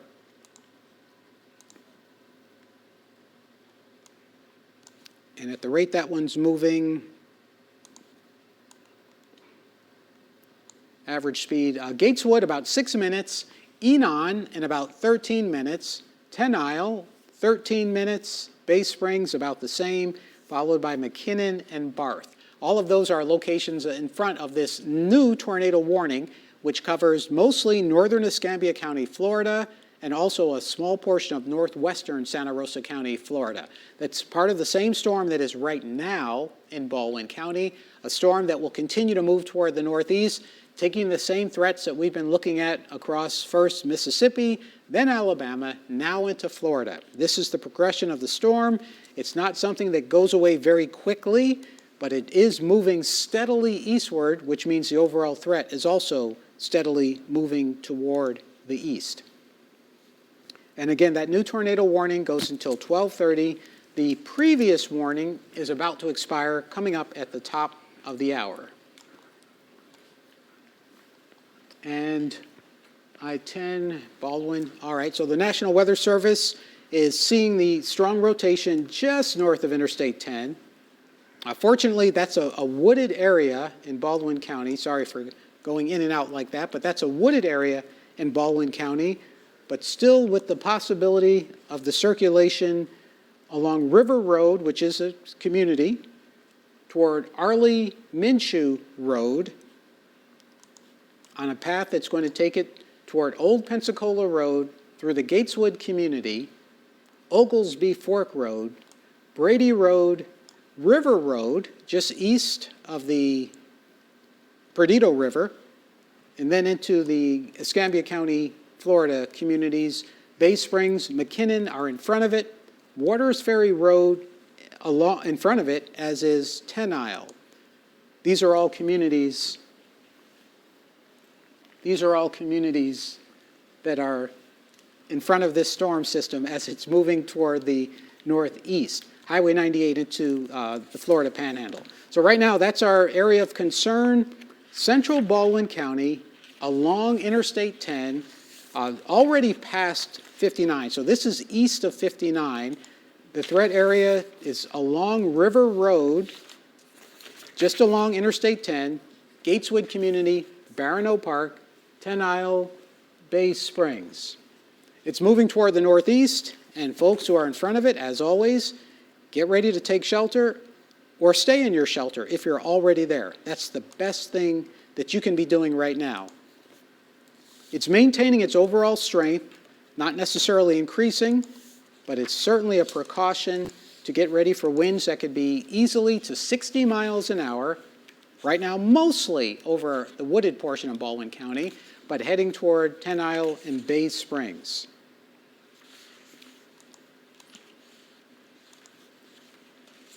Tornado warning, central Baldwin County, which is where most of the lightning is. That's our strongest storm.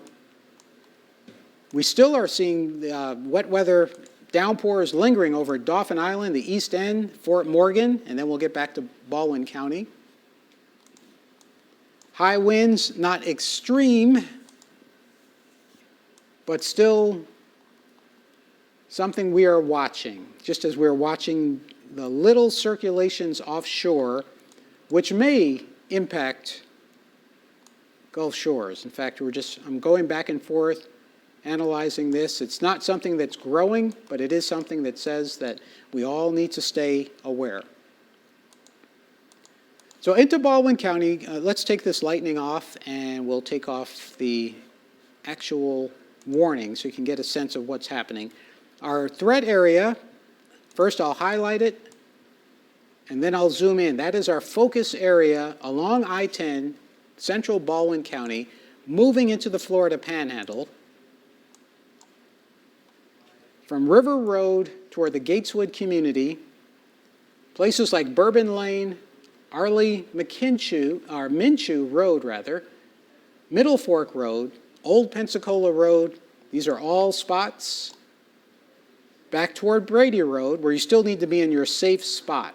Bourbon Lane, mostly along and just north of Interstate 10, New Hope Church Road. And then the Perdido River, of course, following River Road, locations where you've got to be aware.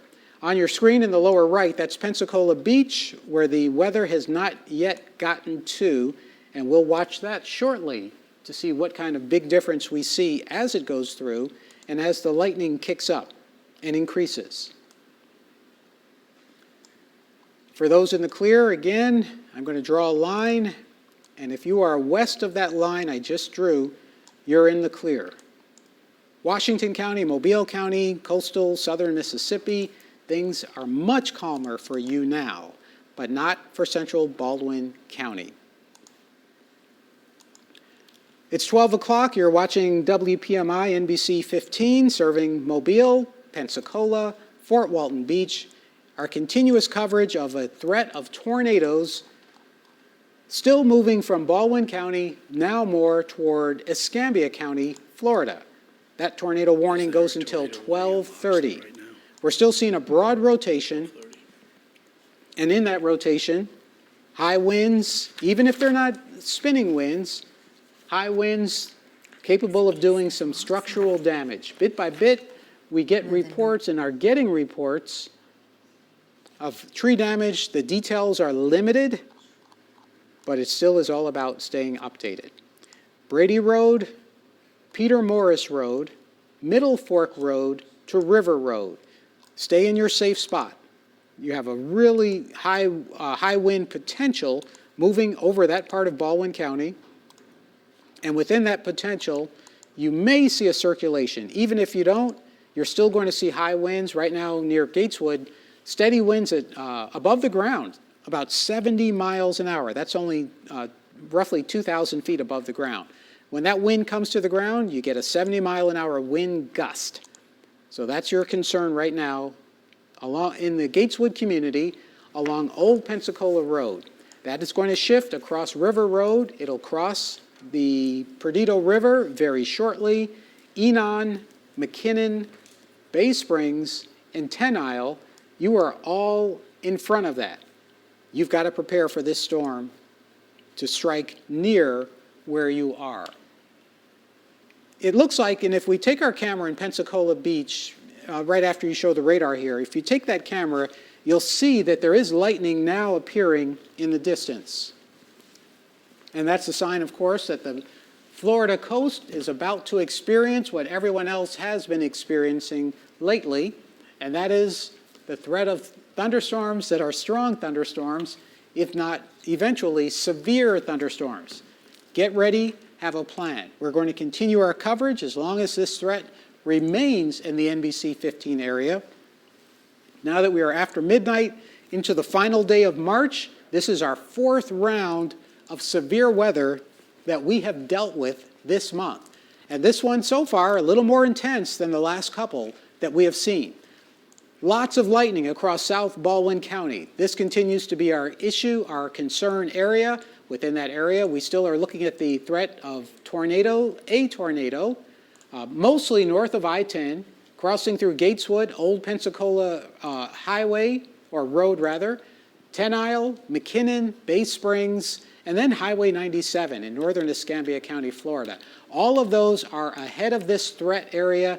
You've got to get to your safe place. If you are near there, in Baldwin County or in northern Escambia County, Florida, the rate that it's moving, it'll hit Bay Springs or near Bay Springs in about 8 to 9 minutes. Same thing for Enon, followed by McKinnon in about 10 minutes, Oak Grove then in about 20 minutes, but still those locations in northern Escambia County, get ready, be prepared, that is on the way to you.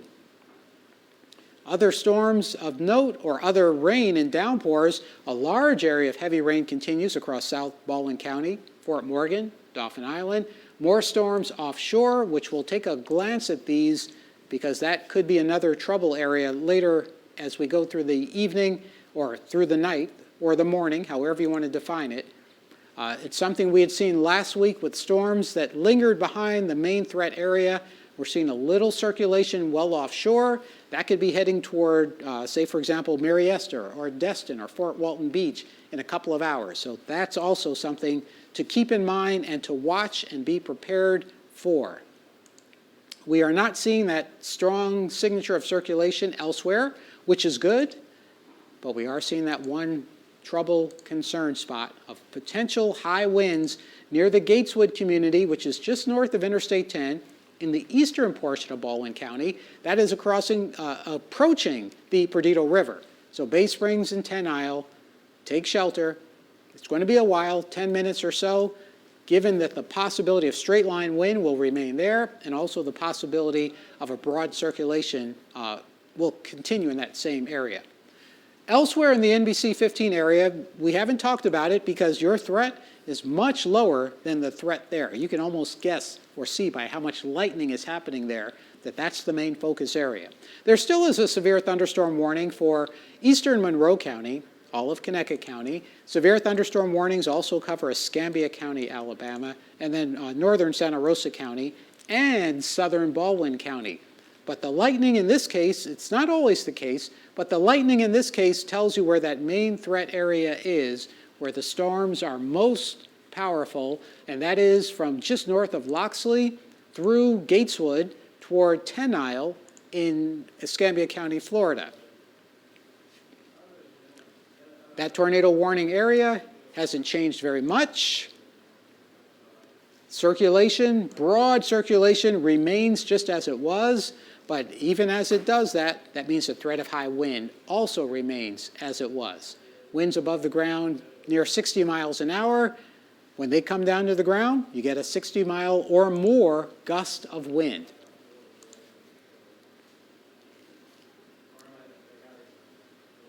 And we'll check back here, going back a few minutes. Constantly analyzing, looking for patterns, looking for signatures, and looking for trends.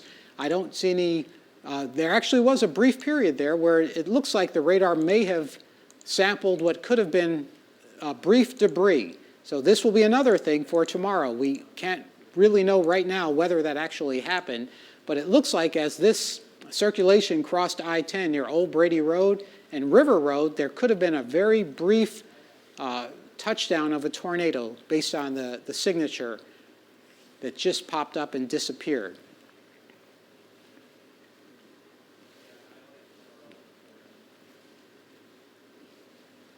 Here's a wider picture of where things stand. Quiet for southern Mississippi. Mobile County almost done, except for Dauphin Island. You're still kind of on the tail end of this threat of severe weather. It is in front of it where the tornado watch continues. It is along it where the tornado watch continues. And obviously, those flashing boxes, those are severe thunderstorm warnings with a tornado warning embedded right in the middle. And what that is showing us still is the threat of severe weather from these storms moving 40 to 50 miles an hour, approaching 10 Isle in about 7 to 8 minutes, Bay Springs in about 10 minutes, and then McKinnon and Oak Grove. Big difference, though, in the timing. McKinnon about 10 minutes, Oak Grove about 21, Bogia also about 21, and Shumukla Springs about 23 minutes. Prepare, get ready for these storms. Here's the timing for you again. We're finding some pockets of heavier rain, which also means higher wind. That's what these purple colors mean. They also may mean that you're seeing a little bit of hail. And let's check our hail. And the purple you see projected here, the radar saying that's where there was hail falling. Doesn't tell you how big it is by the time it reaches the ground, because it often melts. And that's one of the things that we are seeing right there. New information's coming out. Kelly, what's new on that side? The new information that we're getting right now is reports of coastal flooding. Highway 90 is closed in both directions due to coastal flooding in Baldwin County, about 2 miles east of Pinto Island in Baldwin County. I'm trying to place And of course, that. the tornado warning continues as well right now for Escambia County, Santa Rosa County. So again, that continues. Alan, you've been tracking that, but again, reports that the causeway is closed in both directions due to coastal flooding. Okay, that's what it was. A lot of times there's a common reference and then there's the formal reference. The causeway, that Highway 90, Pinto Island on Mobile River. So here's the big picture. We're going to take a quick detour from the tornado warning, which again is not showing an imminent rotation, but we'll get back to that in a moment. I mentioned that in McLean, Mississippi, there was storm damage from earlier this evening. So let's first we'll go into McLean so you can get a sense of exactly where that is. And right now, Ken McGrath is in McLean, and he's got a report on the damage that occurred there in McLean. Ken? Yeah, that's right, Alan. Right now, crews all over the city are beginning their repairs, beginning to put this city back together, this town back together after the tornado passed through here just a few hours ago. And I want to bring in Pastor Mark Rutland. We're here at his church, at the First Pentecostal Church of McLean. Pastor, thank you for your time. Talk about what happened and what was going on inside when this tornado came through here. We were inside. We were already doing some upgrades to the church and stuff like that. Then we got the alert that the tornado was coming. I was in the fellowship hall, and the ceiling began to fluctuate up and down. So I knew the tornado was here, and I hollered at everybody. I said, y'all get down.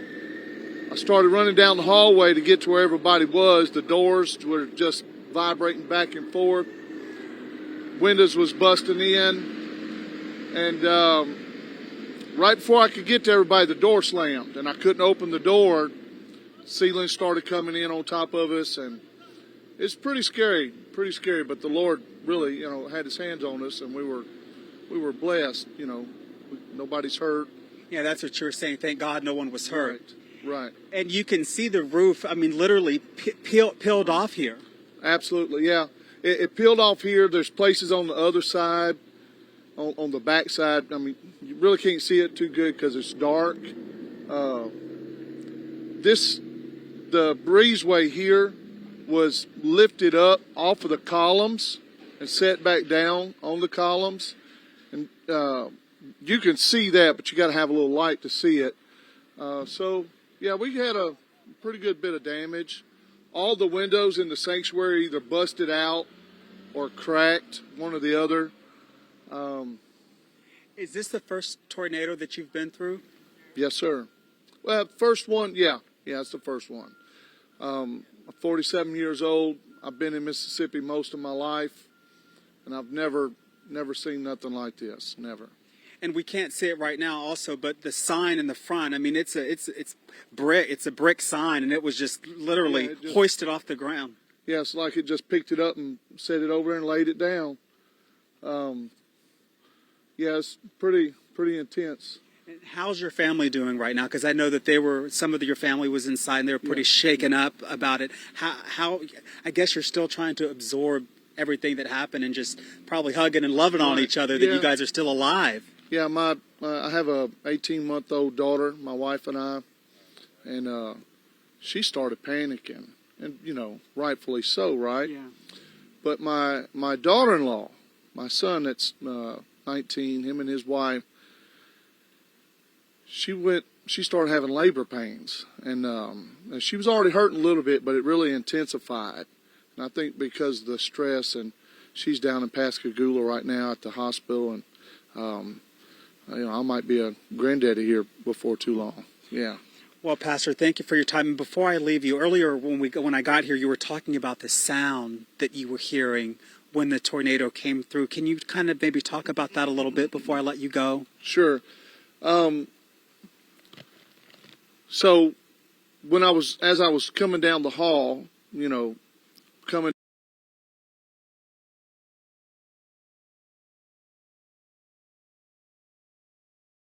down the hall, I'm watching the doors vibrate back and forth and all the lights go off, and then it sounded like an explosion. Boom! Like it just sounded like someone shot a shotgun inside the building.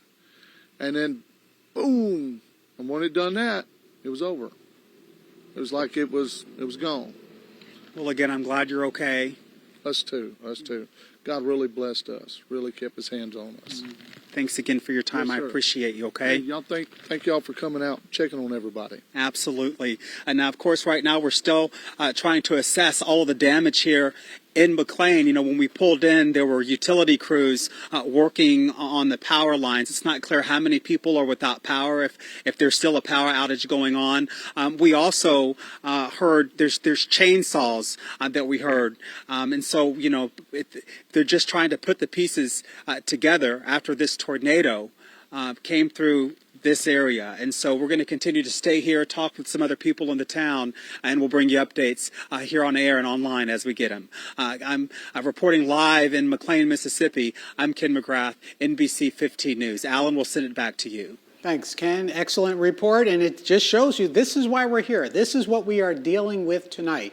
McLean, Mississippi is now in the clear. We still have one more area that remains under a tornado warning, and as I was checking social media comments, people say, well, show my city, show my city. If you're not in immediate danger, we're not going to show your city. We've got to show who is in immediate danger of the threat of a tornado, and Ken's report made it very obvious. This is about who right now could be losing the roof or the siding or have something falling on them. So we're tracking this one tornado warning. The threat just slowly crossing the Perdido River, just about to move totally into Escambia County, Florida. And with that threat for straight line wind and winds that could be rotating, we still see the signature of very high wind. It's not a strong circulation signature, it's too far apart, but it does clearly show that the winds are still strong enough that when they come down to the ground, you can suddenly see winds of 65 miles an hour near Bay Springs, also near Ten Isle if you are in northern Escambia County, Florida. This is the threat that does continue, and in that area, the other thing that makes it a little more obvious, well, actually the lightning is let up. That's good. That's a good thing, that the lightning has let up here. Although the lightning continues, though, if you are closer to Wolf Bay, southward toward Beulah, Highway 90 in Baldwin County, that's where the storm is still strong, and we still see a somewhat of a suspicious signature crossing now over Mobile Highway, Beulah Road, from Baldwin County into Escambia County, Florida. It's not a very strong signature, but we have to look at each one of these, in which I see a somewhat stronger one.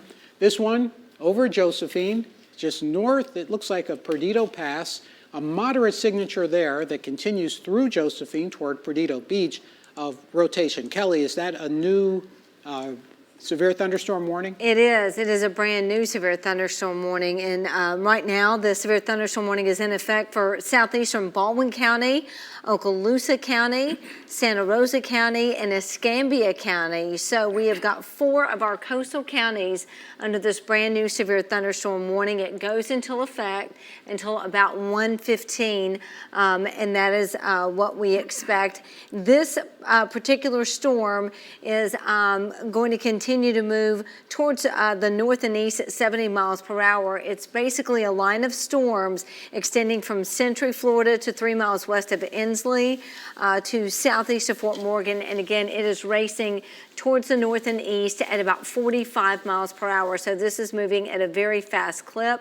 As we continue to track it for you, we are going to have the potential for winds gusting up to 70 miles per hour.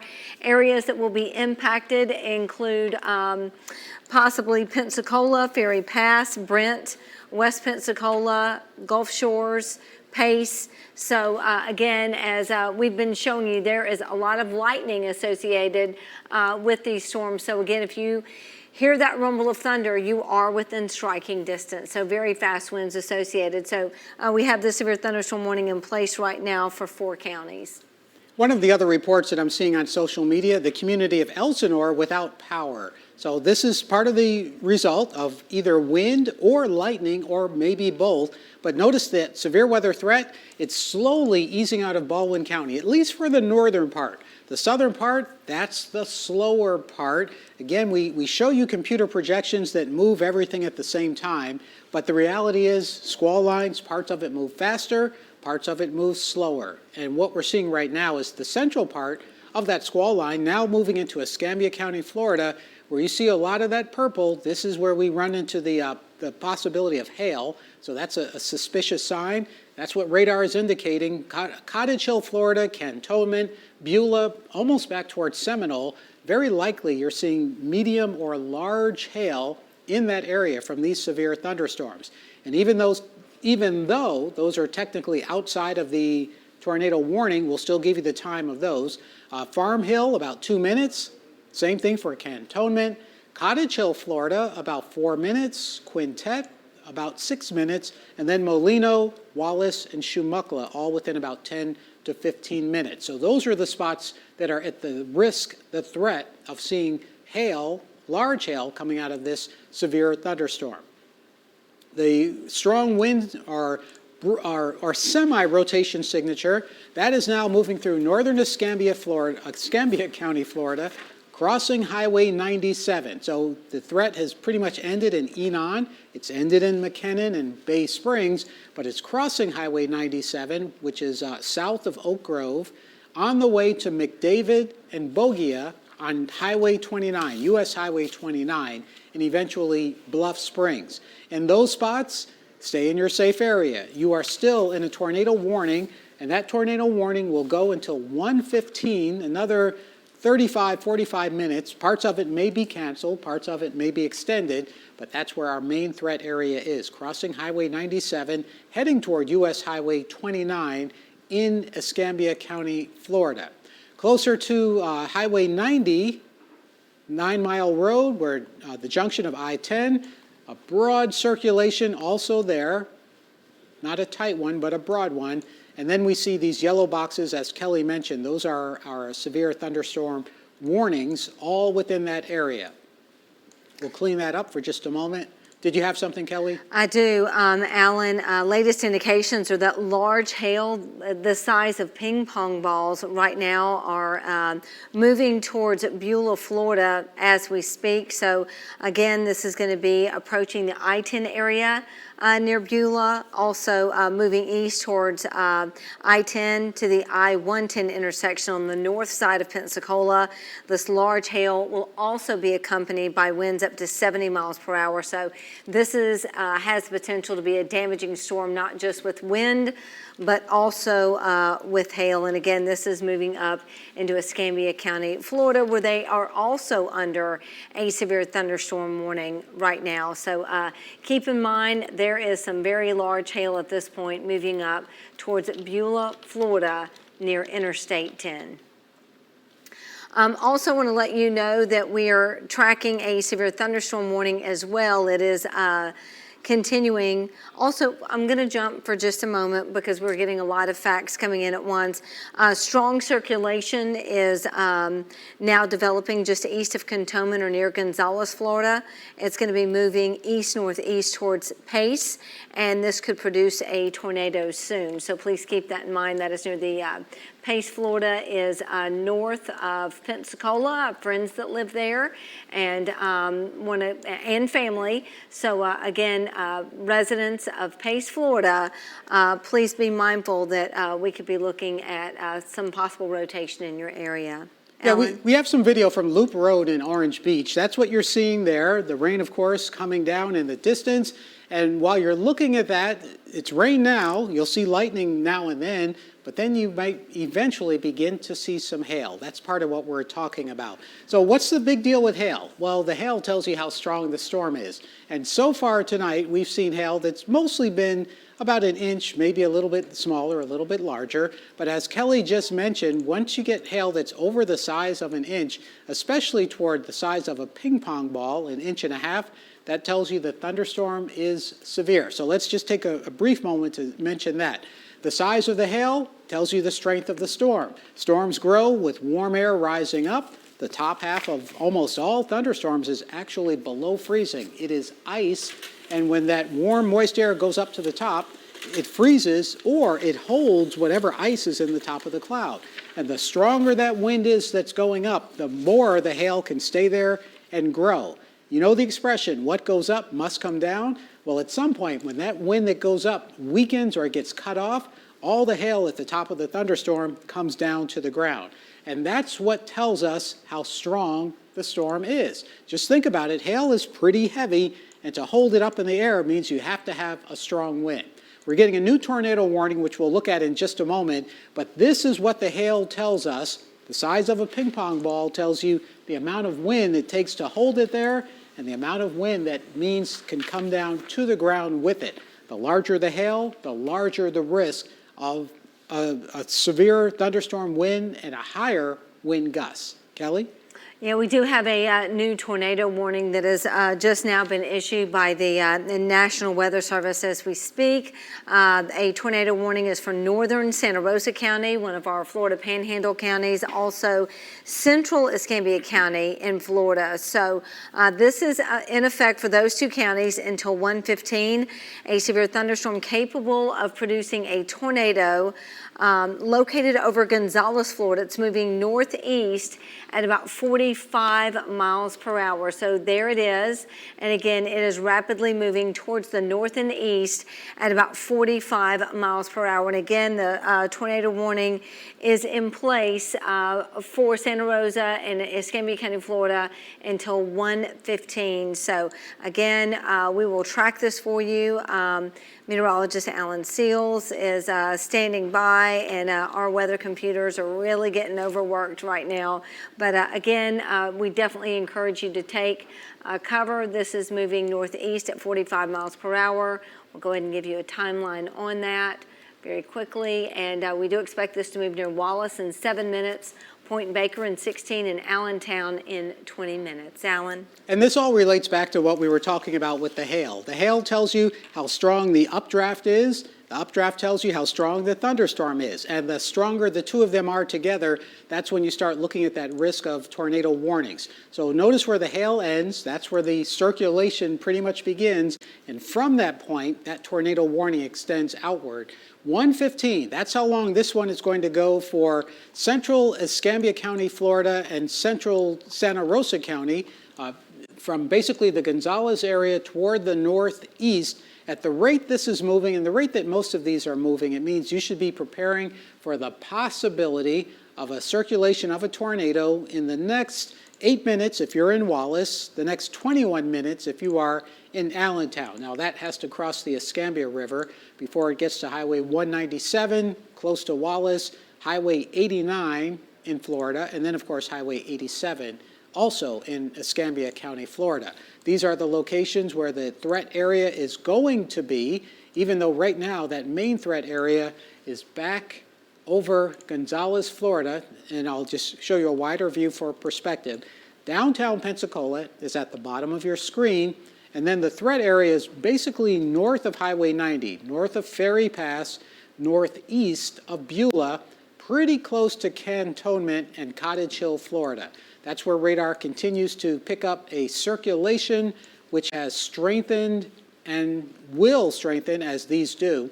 Satsuma Heights, Old Chemstrand Road, Kingsfield Road, those locations near Gonzales, get to your safe area in the Florida Panhandle.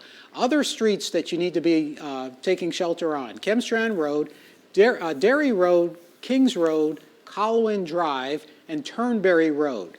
Eastward toward Wiggins Lane, Elcano Lane, and then a little more northeastward, as you see the radar updating, all of this along Old Chemstrand Road. It's moving toward the northeast, and that means eventually as it approaches the river, we're not picking up any names there, but basically along Old Chemstrand Road, those are spots where you need to be in your safe area. It will take it a few minutes to cross over the Escambia River. Once it does so, then we're going to pick up on the other side of the river communities and streets, Oakmont Drive and Greystone Drive. And Alan, also the strengthening circulation, as you mentioned, it's crossing the north end of Escambia Bay. It's moving into Pace now, and this may be producing a tornado. So please take cover if you're in Pace. Also, kind of piggybacking on what Alan was saying, an amateur radio operator reported marble-sized hail in Gonzales, Florida, near the intersections of Kingsfield Road and Highway 29, which would be right within this area here, but where we're actually seeing it right now is near Quintet. So again, hail is out there, and now's not the time to go and park your car under the carport, but if it's not in your area, please keep in mind that these thunderstorms have been producing hail. And they will continue to do so, hail and high wind. Back to tracking the location of this circulation.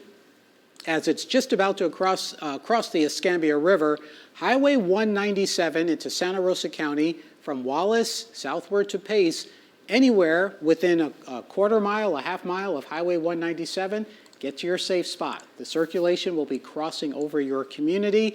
It is a solid circulation indicating that this could very well be a tornado moving from Gonzales, Florida, crossing the Escambia River, heading toward Wallace and Pace, producing wind threats. Even if they're not rotating winds, the threat of high wind anywhere from Roland Road toward Pontes Parkway, northward toward Vinewood Lane, also including places like South Lake Drive, Christopher, I believe that's Christopher Drive, streets such as Twin Creek Circle, Belford Road, and Tunnel Road. Again, if I mispronounce the road name, I apologize. It's the first time I'm seeing many of these names. So Berry Hill Road, that's another junction toward Shumukla Highway and Woodbine Road. That's kind of right in the middle of the path of this circulation as it heads toward the northeast, within a tornado warning that goes until 1:15. A timing of it, to help you gauge where it's going and when it's going to get there, the community of Wallace, about 4 to 5 minutes and then Allentown much later. We're talking 15, 16 minutes. Wallace time updated now 3 to 4 minutes.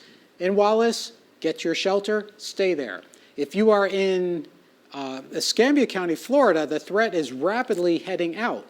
So if you're in Gonzales, your threat is just about over as the circulation is crossing the Escambia River, heading into Santa Rosa County. And while we look at that, even I lost track. Is there another tornado warning, Kelly, or is this the only one?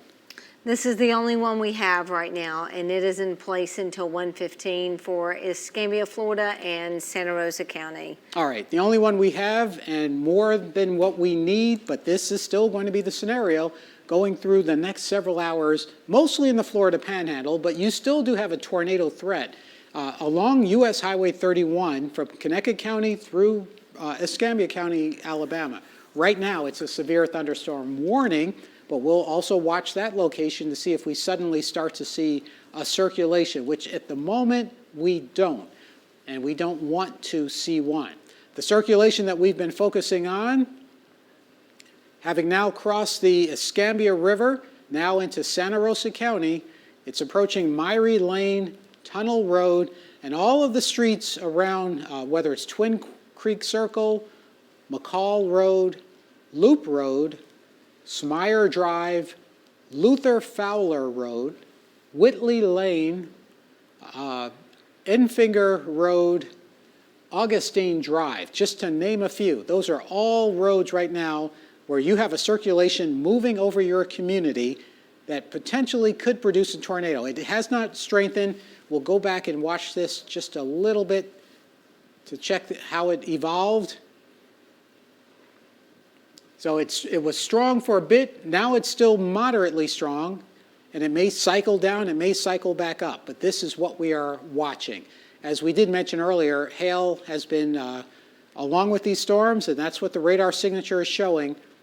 Very likely you're seeing hail, have seen hail in Gonzales, soon to see hail in Wallace and in Pace, in Point Baker, in Allentown. All of you are ahead of that storm as it's on the way in.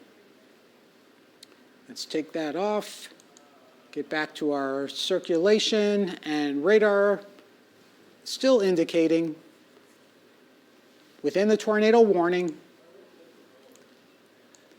winds above a broad circulation, about 40-mile-an-hour circulation, which is not to say there's a tornado with 40-mile-an-hour winds. It's just to say above the ground, that's what it is seeing. We have some live video now. I don't need a location on that. Okay, so Loop Road in Orange Beach. That's where the video is coming from. You look at radar, you could clearly see the rain, and that's on Loop Road in Orange Beach. In the midst of an area right now that is not showing wind shear or circulation. So for us, that's good. A heavy rain, yes. Windy, yes, but not the circulation of a tornado threat. And of course, you're getting lightning. Not as intense as it has been, which is good. Less intense is what we want. But there's where you see the intense lightning. That purple on radar, in this case, that is a signature of hail that is in the top of the thunderstorm. And of course, it's coming along with a lot of wind shear and a lot of potential wind. There's the outline of the hail signature. So within the tornado warning area, which is basically Santa Rosa County right now, let's give you a motion on this. The signature not showing strengthening. Heading northeastward. Wallace, it's basically right where you are. Allentown, you've got about 13, 14 minutes. Kelly?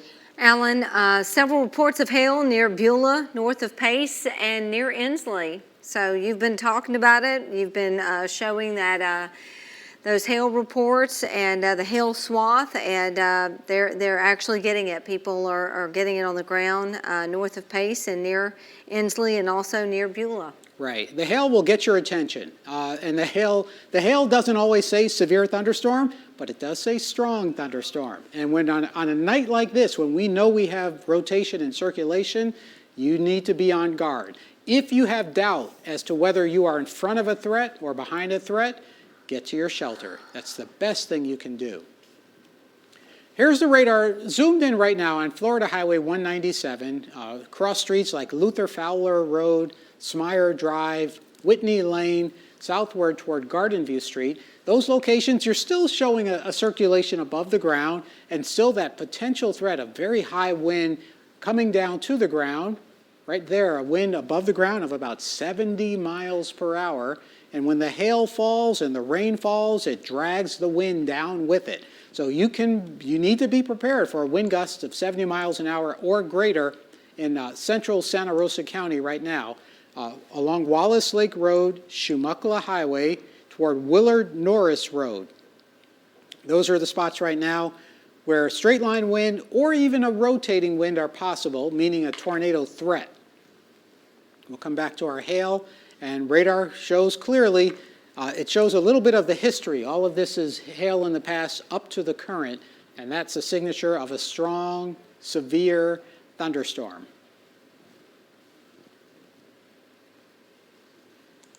Other streets that are in front of this.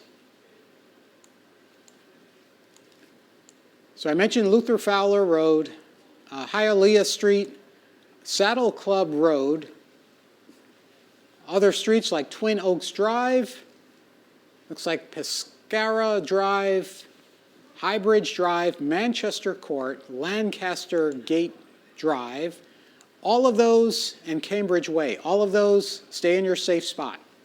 If you're near Cantonment, your immediate threat, and if you're near Gonzales, US Highway 29, the threat of severe weather basically has eased down for you a great deal. The other spot to watch, where we're starting to see a little bit of circulation, is just north of Bohemia on Highway 90. That is right on the shoreline in Estra. Downtown Pensacola's got a little break in the rain, but that doesn't mean you're totally in the clear, because there's more coming to the west. And to the west, it's just coming in a little bit more slowly. Our focus area, one single tornado warning at this moment in the NBC 15 area. That is for central Santa Rosa County for a circulation and a strong storm that's likely producing hail over the community of Pace. That is all moving toward the northeast, crossing Shumukla Highway, along Berry Hill Road to cross Willard Norris Road. Most of that is just along or north of Highway 90. So from Pace northward, that's where your threat area is. The hail gives you a clue that you could be dealing with a burst of wind that very quickly follows the hail threat.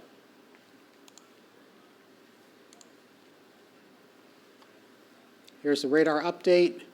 We're still not seeing a strong circulation, which is good, but we are still seeing the very bright green, which tells you there's some strong wind there.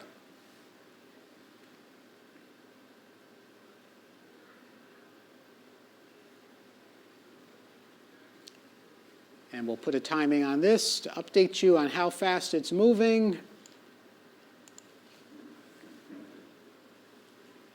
Point Baker, about 10 minutes. Allentown, about 15 minutes. Spring Hill, Florida, 25 minutes if it holds together. And that, of course, a strong, severe thunderstorm. Actually, a little less likely to be producing a tornado, but still a storm that's likely to be producing some hail. We'll go back in the last hour or so, watch the motion, all the lightning, the purples. Within the purples, and it's not something we see too often, this radar is a little more detailed than your free weather app radar, so it actually shows things that you don't normally see. And one of those, within the purple, you see black, and that's sort of a sign that there's likely hail. It's just how the radar interprets what's going on at least in this case. We'll take a glance at the rest of the picture right now, the big picture, for those of you who aren't in the immediate threat area. Ordinary rain, showers, Jackson County, Mobile County, Washington County. The threat area is where you see that red that extends from basically Evergreen through Bruton, through Pensacola, certainly toward Milton, and then back down toward Gulf Shores, Ono Island, and Orange Beach. To this point, if you haven't heard your community mentioned, it means that you never really were in the greatest threat. Yes, high wind, yes, lightning, but we're talking real threats here, and that's where our focus remains.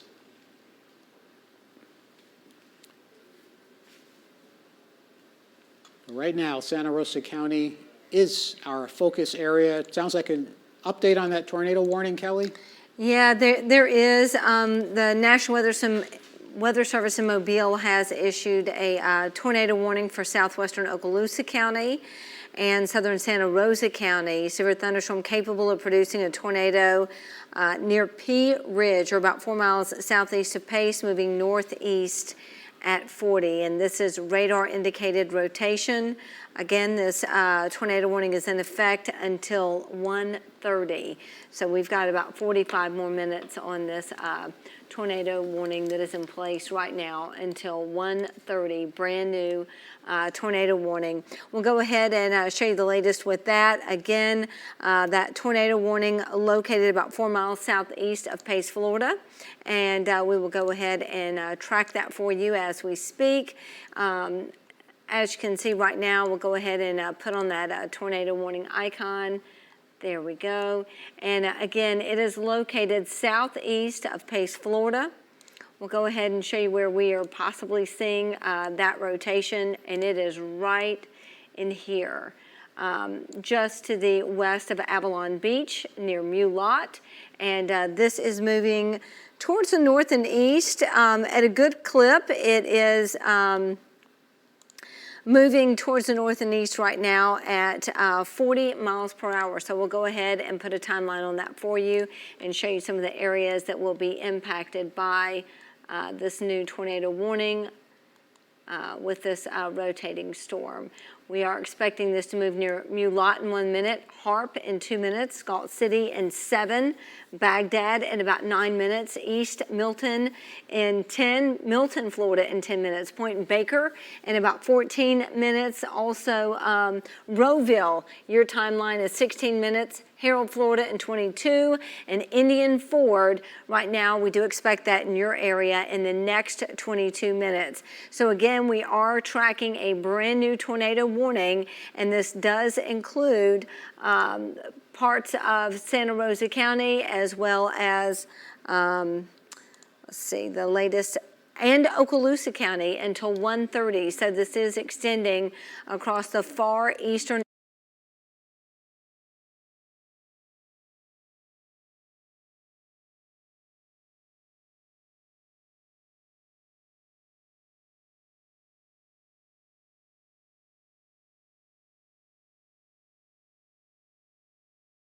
edges of the Florida Panhandle right now. Again, that is in effect until 1:30.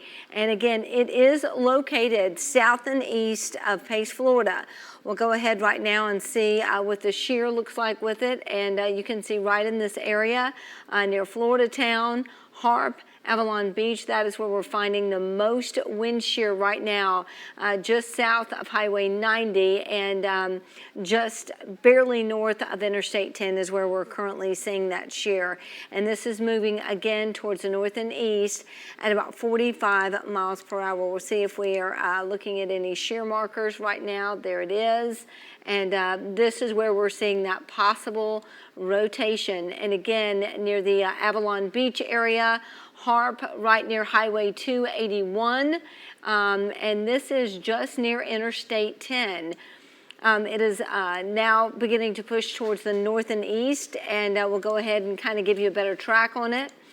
There's a look. Avalon Beach, 1 minute. Mulot, 1 minute until we'll see this on top of you. Harp, 2 minutes until a possible tornado is on you. Now 1 minute. And you can see the timing on this on the right side of your screen will be updating, as this is a very fast-moving, rotating storm. Baghdad, 6 minutes. Pine Bluff has about 8 minutes. Ward Basin, 8. East Milton, 8 minutes. Milton, Florida, 8 minutes. And Broxton, about 12 minutes. Again, this is with that brand new tornado warning that is in place for Santa Rosa County and Okaloosa County until about 1:30. So we are going to be tracking this for about the next 45 minutes. So I just want to go ahead and get you completely spun up as to what we're currently seeing. So again, brand new tornado warning in place. And again, this is going to continue to intensify. This is going to be moving towards Baghdad and Milton within the next 3 to 5 minutes. Also keep in mind moving near the Escambia Bay Bridge into Avalon. So again, we definitely want you to be taking cover with this brand new tornado warning that is in place until 1:30 for Santa Rosa County as well as Okaloosa County. Alan? Yeah, I was just getting some updates from our newsroom of the various damage reports that are just trickling in, and we appreciate your reports. Please share them if you are able to do it safely, and especially if you can share a photo safely. Let us know what's going on in your community. And when you take the photo, even though I know most people hold the phone like this, hold it sideways. That way we can show it on TV for the big picture. As you saw earlier, Ken McGrath reported from McLean in Greene County, Mississippi, and in that location, a church was directly hit by a tornado. Earlier this evening, mobile home was overturned. In Mobile County, Wolf Road off of Snow Road, neighborhood damage there, trees were damaged there. And then also in Mobile County, Hollinger's Island, just east of Dog River, also reports of some damage there. Now, those are the ones that are just coming in, the ones that we know of now, but I know there are dozens of others. We just don't know yet. So please, you can post it if you're watching us on social media. Just post it within the thread, and that way we'll have a better idea of what's going on and be able to keep everyone else better informed. So back to our first issue, the continuing circulation that we are finding approaching Milton, all that purple still telling us there is likely a tornado there, a hail rather, in that location, and then 2 tornado warnings side by side. The first one, which covers central Santa Rosa County, goes until 1:15, roughly 30 minutes. The second tornado warning goes until 1:30. It's basically the same area. As I mentioned, sometimes a thunderstorm will drop down a tornado, it'll move on, and another thunderstorm can come right behind it and drop down another one. Or one can drop down one, move forward, drop down another. Multiple combinations of what's going on here, but they all result in the same concern, and that is the concern for damaging wind. So this is what we're focusing on right now. The update on the exact locations: approaching Allentown in the Florida Panhandle, crossing Highway 89, which is just to the east of Fire Lane Road, Horace Lunsford Road. Those are spots. Get to your safe spot. Still, the circulation is crossing Hunter's Oak Trail. It's also crossing communities like streets like Woodridge Road, Pond Creek Road, and Whitfield Road. Those are spots that are from the original tornado warning we were talking about, just north of Point Baker, but that is now moving into Allentown, Florida. So within Allentown, especially along Allentown Road, get to your safe spot. Calvary Church Road, Oglesby Road, right off of Highway 89. Those communities, those spots, get to your safe spot, stay there for a bit. If you are back out across Escambia County, Florida, the threat area has moved away from you. Now, the second area in that new tornado warning is from Milton and Baghdad southward. So it's a similar general area to where we were earlier, but now it's more on the southern end of this strong thunderstorm. Galt City southward along Avalon Boulevard, also toward Garcon Point Road. Those locations, that's where you have another circulation that may or may not strengthen, but it certainly is a circulation. That simply means if you're in Galt City, Baghdad, East Milton, take shelter, because you are in front of this next circulation that will continue to move along, likely along the Highway 90 I-10 corridor, moving basically along the northern edge of Eglin Air Force Base. So 2 locations we're watching right now in Santa Rosa County, side by side, tornado warnings, one broad area of strong wind, but also an area that could be producing two separate wind scenarios. We see again what we talked about earlier in the evening, and that is when that leading edge of the severe thunderstorm pushes forward, you get a strong straight line wind, and back on the other side of it, where they meet, sometimes you'll get a circulation right at the junction, almost like a cold front and a warm front. That's what we're seeing there in a miniature version, the threat of damaging wind coming from that. Backing out a little bit, and we'll add the lightning here to give you a sense of the trends. Moderate lightning from Gulf Shores across Ono Island, Perdido Pass. More lightning within both of those tornado warning areas, giving you a sense that that thunderstorm is maintaining its strength. At the same time, finally, Dauphin Island, your active weather has eased out, as it has for the rest of Mobile County, Washington County, Clark County. So bit by bit, this is working its way toward the east, moving through the Florida Panhandle. The tornado warning area is where our main threat continues to be. Let's go back and check the hail, as these storms have had a history of producing hail, and it still looks like they are maintaining their strength because they are still producing the same likelihood of large hail, indicating a strong storm, indicating the potential for strong wind to come out of the storm. The circulation center pretty close to the community of Harp right now, and there's the update. All right, so as I speak, radar update has put the circulation over Baghdad, over East Milton. Stay in your safe area. The threat is easing out of Galt City. Still stay there for a little while longer, just to make sure that you're not compromising your safety. Ventura Boulevard toward Ward Basin Road in East Milton. That's where our threat is. And in the community of Baghdad, it's crossing Forsyth Street. Ella Street, Dorr Street, School Street, Limit Street, and if I didn't say Oak Street, those are just some of the communities right now, some of the streets where you have to watch for that immediate threat. There's our icon for the circulation, centered over East Milton, on a path that's going to take it toward and along Highway 90, Airport Road, Rancho Road, other roads in front of this, Radio Road, and Putnam Road. Just as an example, those aren't the only locations, but they are definitely locations that need to take shelter. North of the highway, Old Spanish Trail, Rebel Drive, Red Brick Road, and Embers Lane. And we'll look outside of this rotating area from a different angle. So this is just south of Rowville. Baghdad, East Milton, that's our main focus area for the threat of rotation as we speak. And then this is going to head toward Old Stagecoach Road, Persimmon Hollow Road, Black Road, Armstrong, North Airport Road, and then Lakeside Drive.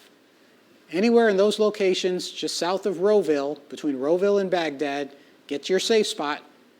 This is now our main concern area, more so than that circulation that was over Allentown, even though that circulation remains. On radar, the very bright color, powerful thunderstorms, still producing hail in that part of the Florida Panhandle, and still producing a circulation above the ground in the midst of a tornado warning. Tornado warning until 1:30. We're approaching 1 a.m. And the tornado warning north of that goes until 1:15.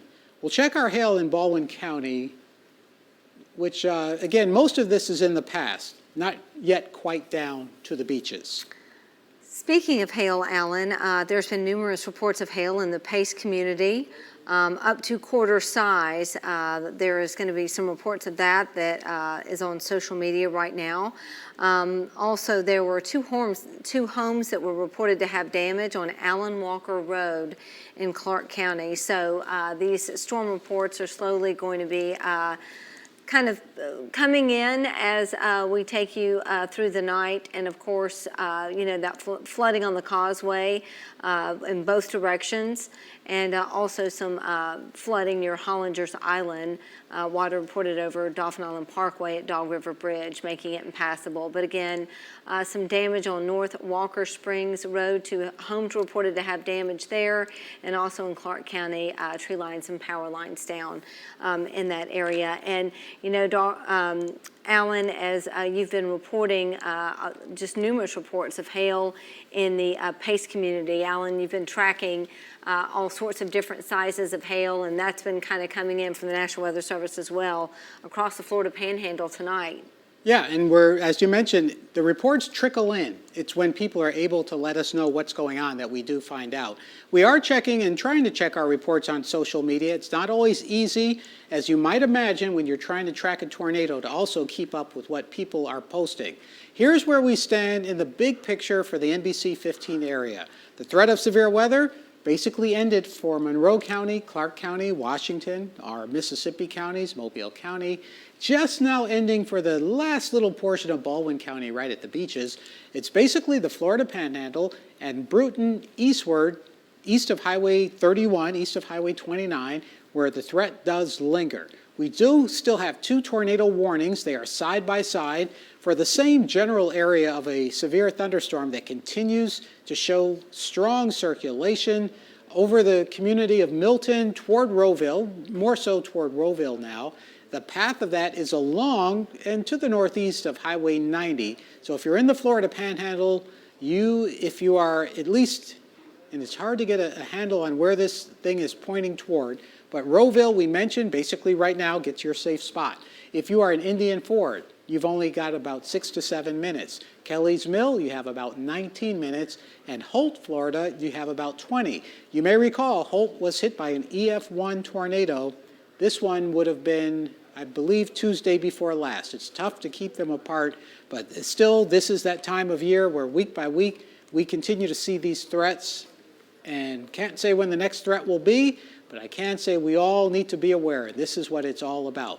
Hail continues to be an issue with these storms as they move along the Interstate 10 corridor to the east of Pensacola, basically the Highway 90 Interstate 10 corridor, just a sign that the storms continue to maintain their strength.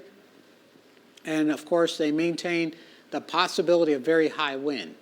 And speaking of those high winds, Alan, coming in from the National Weather Service, the semi-crash is being reported on I-10 eastbound on the Escambia Bay Bridge. According to the Florida Highway Patrol, there is a partial closure on that bridge, and they believe that this semi-crash could have been due to wind. And you know, you've talked about that. You've got some really cool graphics that talk about those fast winds, how they can just kind of knock over those 18-wheelers. Right. A likely scenario, we're not sure for certain. It could be wet roads, it could be lightning, but certainly high wind on an overpass with a semi. That's the recipe for some sort of damage, especially if it's a crosswind that can quickly just tumble over the bed of the truck. Here's where we stand right now. Heaviest rain, thunderstorms will glance offshore because this will play a role into what will eventually head toward Destin, Fort Walton Beach. No strong signs of a circulation, but definitely signs of wind shear offshore, which is simply to say that while there's nothing there at the moment, it doesn't mean it's going to stay that way. Those of you in Santa Rosa County, we'll come back to what we were tracking, that circulation. Once again, we're approaching the top of the hour, 1 a.m., and you continue to watch NBC 15 WPMI TV, serving Mobile, Pensacola, and Fort Walton Beach, which is why our coverage continues to track these storms. Near the community of Harold, very likely you're picking up large hail. When you see that purple, it's either very heavy rain or it's medium to large hail. So these are the clues that the radar is giving us. And that would be along places like, let's turn this back for you, places like Pond Road, right along Pinewood Lane, through the community of Harold, Deaton Bridge Road, Boundary Line Road, into the community of Floridale. All of those are right ahead of this circulation, which, as you see the radar update, that circulation you'll notice is now past. It's to the east of Milton. So if you're in Milton, you can get out of your safe area. The circulation has passed you. Same thing in Baghdad. Same thing if you are west of Milton, west of Florida Highway 89, or in Harp. However, the threat area now has shifted to Harold, Floridale, still somewhat in Parkerville, in Rowville rather, and then also somewhat in Parkerville. So these are all locations in the Panhandle where that threat remains.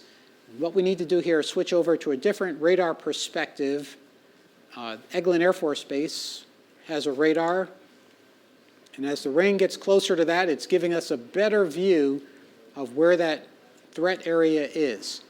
Harold, Porter Lane, northward from Harold, that's on Deaton Bridge Road toward Boundary Line Road.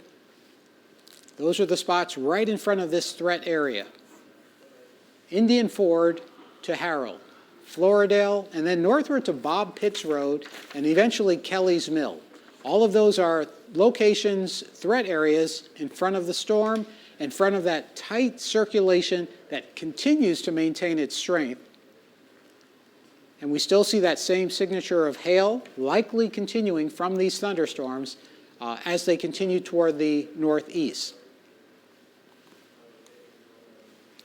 And in a moment, Kelly, when we get back to you, we'll go back to the overview of the watches, the separate warnings without the radar, just to clear this up. The maps get really busy very quickly, as the weather does. That's all they're doing is following the weather. Alan, numerous circulations are noted along the line from eastern Conecuh County southwestward into eastern Escambia County, Alabama. You can see with that line that it's going to be moving outside of our viewing area, but these storms are capable of producing some straight line winds. And again, that's still an area that is within a severe thunderstorm warning until 1:30 this morning. And again, the hazard is going to be winds gusting potentially up to about 80 miles per hour. So again, folks that live along Highway 29 in Escambia County, Alabama, and also in Conecuh County along Highway 84 and south, definitely need to be mindful of that as well. All right, and I'm just reading some social media reports. Folks reported hail in Pace, Florida earlier. Things much quieter now in the community of Lillian, which always happy to hear that. And earlier, according to Robin, it was pretty nasty in Orange Beach. It changes minute by minute. And we'll get back to the radar in the Panhandle. Still showing the signs of strong wind, not necessarily a tornado wind, but still strong, damaging wind along Highway 90, just north of it. Deaton Bridge Road, Boundary Line Road, Bob Pitts Road are all in front of this area of circulation moving out of Indian Ford, moving just north of Harold. So Floridale, that puts you right in front of it. Bryant Bridge Road also is right in front of this area. Polk Road is on the north side of it, and then Bud Bass Road. Anywhere near those roads that I just mentioned, stay in your safe spot. Give it a little while longer as we watch these tornado warnings. The northern one until 1:15, the southern one until 1:30. Still additional ones could be posted as these eventually expire or age out. We're still looking at the threats of hail. That part has not let up. And we'll check again for our threats of extreme rain, heaviest rain. Still, finally, slowly quieting in Gulf Shores. As that quiets, sounds like an update there, Kelly. Sure does.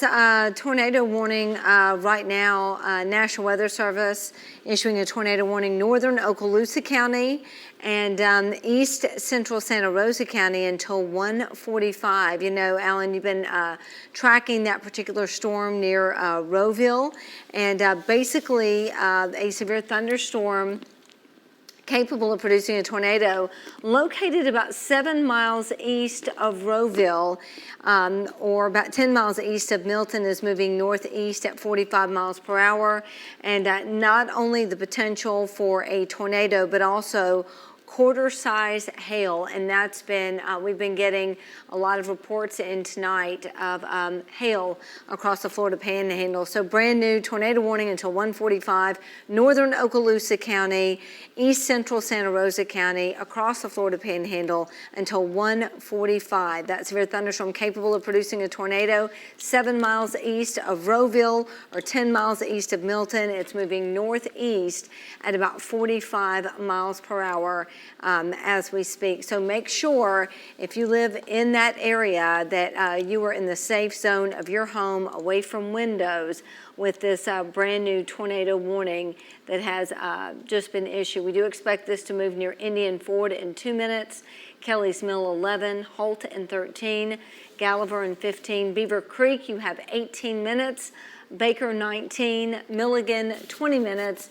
Nubbin Ridge 21, Cannontown 22 minutes, and Crestview about 25 minutes. So we still are looking at several tornado warnings. We have one for Santa Rosa, Florida, Okaloosa County till 1:30, this other one until 1:45, and then we have one more until 1:15. So 3 ongoing tornado warnings, and here to kind of separate it for you, there's kind of a more in-depth look at what we have going on. I know this may kind of help kind of show you what's happening, because I know we have a lot of green and red and high wind and hail on that other map that we were looking at. Alan? Still a lot happening. Rain, hail, damaging wind, lightning, all of that coming along with severe weather moving through the Florida Panhandle, where everything to the west of that main area where you see the warning polygons right now, everything to the west of it, fortunately, is calming. The threat of severe weather is ending in those locations, but we still have multiple overlapping tornado warnings, where the newest one is pretty much averaging where the previous 2 were, based on the shifting location of where that threat is. So we'll focus on the threat, and still with those very bright colors, we're likely finding hail continuing Indian Ford to Floridale. This is going to move into Okaloosa County right along the Highway 90, Interstate 10 corridor, along with that same circulation that we've been watching for much of this last hour. Radar shows still there it is, the pattern's still there. So we haven't really changed where you need to be focusing on. Blackwater River State Park, Deaton Bridge Road, Boundary Line Road, that is the western end of where the threat is. The threat continues to move to the northeast, so that means Bob Pitts Road, Bryant Bridge Road, and then the community of Kelly's Mill are all in front of that rotation and the hail and the high wind threat as it continues to move to the northeast along Bud Bass Road, and then eventually places like Poplar Head Church Road, and then Kelly Mill Road, which of course is north of Kelly Mill. Griffith Mill Road is also in front of this. So in the near term, those are spots where you need to take shelter. In the next several minutes, the community of Baker, Florida, you've got to get to your shelter. Just get ready to do this now. It's a new tornado warning. We'll update the motion of this. Kelly, the Weather Service, what do they have on the speed of this? I didn't focus on that. It's moving northeast at 45, and just as we speak, right now, reporting intense rotation with this likely tornadoes moving through Floridale right now, and it's going to be heading northeast rapidly. This may produce a strong tornado and impact Kelly's Mill to Baker, Florida. National Weather Service, as here at NBC 15, encouraging everyone to take cover immediately, as this is a potentially very dangerous storm. So I know that we're tracking several tornado warnings, but for this particular one, we're seeing move near Floridale now, according to the National Weather Service. All right, so given that, we'll interrogate it some more. We'll first go back to the likelihood of hail, and what we're finding there is just what we've been seeing with that circulation. That's where the hail likely is. Now keep in mind, this shows where the hail is and where it was. So the hail is also moving toward the northeast. The other thing that's important to check out here is the possibility that there's debris. We're not seeing, at least at this point, a strong signature that there's debris with this. all sorts of different things here. Part of it is the hail, part of it is the height of the storm, but not seeing that strong debris signature we've seen with other storms earlier last evening. Still, at any moment, it could be. Treat this like it is a tornado north of Floridale, just along and north of the Highway 90 corridor, north of Harold, centered pretty much on Blackwater State Park, Blackwater River State Park, and then heading toward along Bob Pitts Road, Bryant Bridge Road, and Kelly's Mill Road. This, of course, is on the northern end of Eglin Air Force Base, so Kelly's Mill and that community, anywhere near it, get to your safe spot, stay in your safe spot right now, straight line wind or rotating wind. It won't make a difference. The damage could be the same. This area is pretty, not too far from where we saw damage off of Log Lake Road just last week on Tuesday from severe thunderstorms. Current wind estimate above the ground, easily winds 65, 77 miles an hour, even without rotation. That's the sort of wind that will get down to the ground and produce a potential burst of wind in the next 20 minutes or so. And of course, the motion of this toward the northeast at 45 miles an hour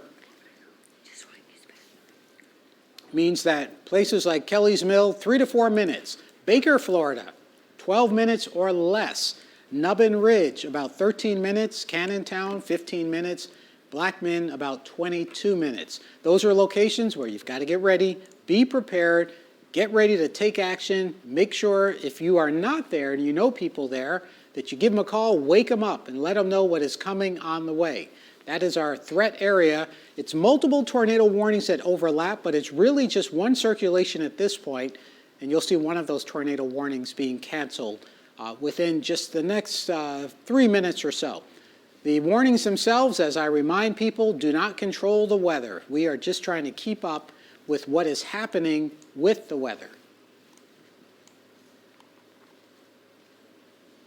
And those icons, the radar, can be very helpful estimating what's going on above the ground, estimating circulation approaching Kelly's Mill.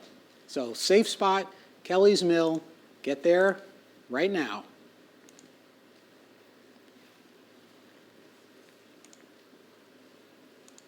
Bud Bass Road, Kelly Mill Road, Penny Creek Road, Norman Riley Road. A little farther eastward toward Poplar Head and Poplar Head Church Road. Go ahead, Kelly. And Alan, you know, they are, National Weather Service calling this a particularly dangerous situation with this tornado warning for northern Okaloosa and east central Santa Rosa counties. So we just want people to be very mindful that this is a particularly dangerous situation, to please take cover now, that a large and extremely dangerous tornado was located about 8 miles east of Rowville, 12 miles northeast of Milton, and it's moving northeast at 35 miles per hour. All right, and that's where viewers may have heard the expression PDS, particularly dangerous situation, and that means that this is very likely a tornado. If it's not, it's very close to becoming a tornado, and that means you've got to do what you can to protect yourself and the ones around you, whether they are people or pets. Circulation crossing, just about to cross into Okaloosa County, just north of the community of Kelly's Mill. As it does so, it's going to take that threat of hail, it's going to take the threat of extreme winds down to the ground, and we'll again sample the wind speed as I've been showing you, whether it's a tornado wind or a straight line wind. We're still seeing winds as high above the ground as 76 miles an hour, meaning it could easily get down to the ground and be the same strength or even higher. So Kelly's Mill, Fire Lane Road, Wallman Lane, Lighthouse Church Road, Poplar Head Church Road. All of these are spots, mostly north of Kelly's Mill, where you've got to be alert and be on guard and be ready to take shelter. The community of Milton, Florida, you are directly in front of it. Melton Road running west out of Baker, that's another caution spot. But still we watch the update here. In a moment, you'll be joined by meteorologist Kyle Hansen. Looks like a severe thunderstorm warning. Kyle, you just came in. Your observation of the weather on your drive in. Yeah, we had, I was coming in from the Eastern Shore, lots of, little branches here and there. I didn't see any significant debris, but definitely lots of leaves, little small branches from trees down just from the wind that we saw. Of course, we had a tornado warning, in Baldwin County where I was living, and fortunately where I was, we didn't see any damage from it, but of course it was fairly windy. Some branches came down, but now that's moving on out. So, but unfortunately now going into, say, northwest Florida, where we still have this tornado warning in Okaloosa County. A question for you. As you were on the Bayway, I presume, were you able to see if the causeway was still flooding or high? Yeah, it was still flooded, and it was still closed as far as I could see. All the off and on ramps to and from I-10 and the causeway were closed, as well as coming in from Spanish Fort as well. And I could still see that water splashing over on top of the causeway. But it does seem like the wind has calmed down quite a bit, though. So hopefully that will improve as we head through the morning. Good. Calm for many of us, but not for our friends in Okaloosa County. We'll get back to this tornado warning, and Kyle and I will go back and forth with analyzing this. The threat still within Okaloosa County, heading toward Baker, Florida. Let's back out first and once again give you the overview of where this is and where the warnings are now that we've just seen an update in the warnings. So at this point, we have 2 tornado warnings. The one that we're talking about is the northernmost one, which is generally along and north of Highway 90, along and north of Interstate 10. That's the one where we are seeing the immediate threat of a possible tornado. That's the one where Kelly Foster mentioned a PDS, particularly dangerous situation, estimated by the National Weather Service based on radar reports and based on reports probably from human beings. Kelly's Mill over toward the community of Baker, that's where that rotation is. So if you are anywhere in Kelly's Mill, if you are anywhere in Baker, the storm is on the way out of Kelly's Mill, heading toward Baker. You've got to get your safe spot along Lighthouse Church Road, north of Gallagher, just north of Holt, and also close to places like Brooks Road into Okaloosa County. Steel Road, Melton Road, Poplar Head Church Road, as I mentioned, Lighthouse Church Road. These are all spots to get to your safe spot as soon as you can and stay there. Beyond Baker, this is going to pretty much cross the junction of Highway 4 and Highway 189. That's the community of Baker. It'll be pretty close to Milligan, and on that path, Campton, Florida, eventually Laurel Hill, Blackman, all of you may be dealing with this threatening area because you're all under that same tornado warning for a storm that's moving to the northeast, still at about 45 miles per hour. Here's an update on the timing. Nubbin Ridge, about 7 minutes. Cannontown, you've got about 8 minutes. And Blackman, about 12 to 13 minutes, followed by the other communities I mentioned, which we'll see if it holds together to that strength and length. Any updates there, Kyle, from the National Weather Service? I have that up on the side computer.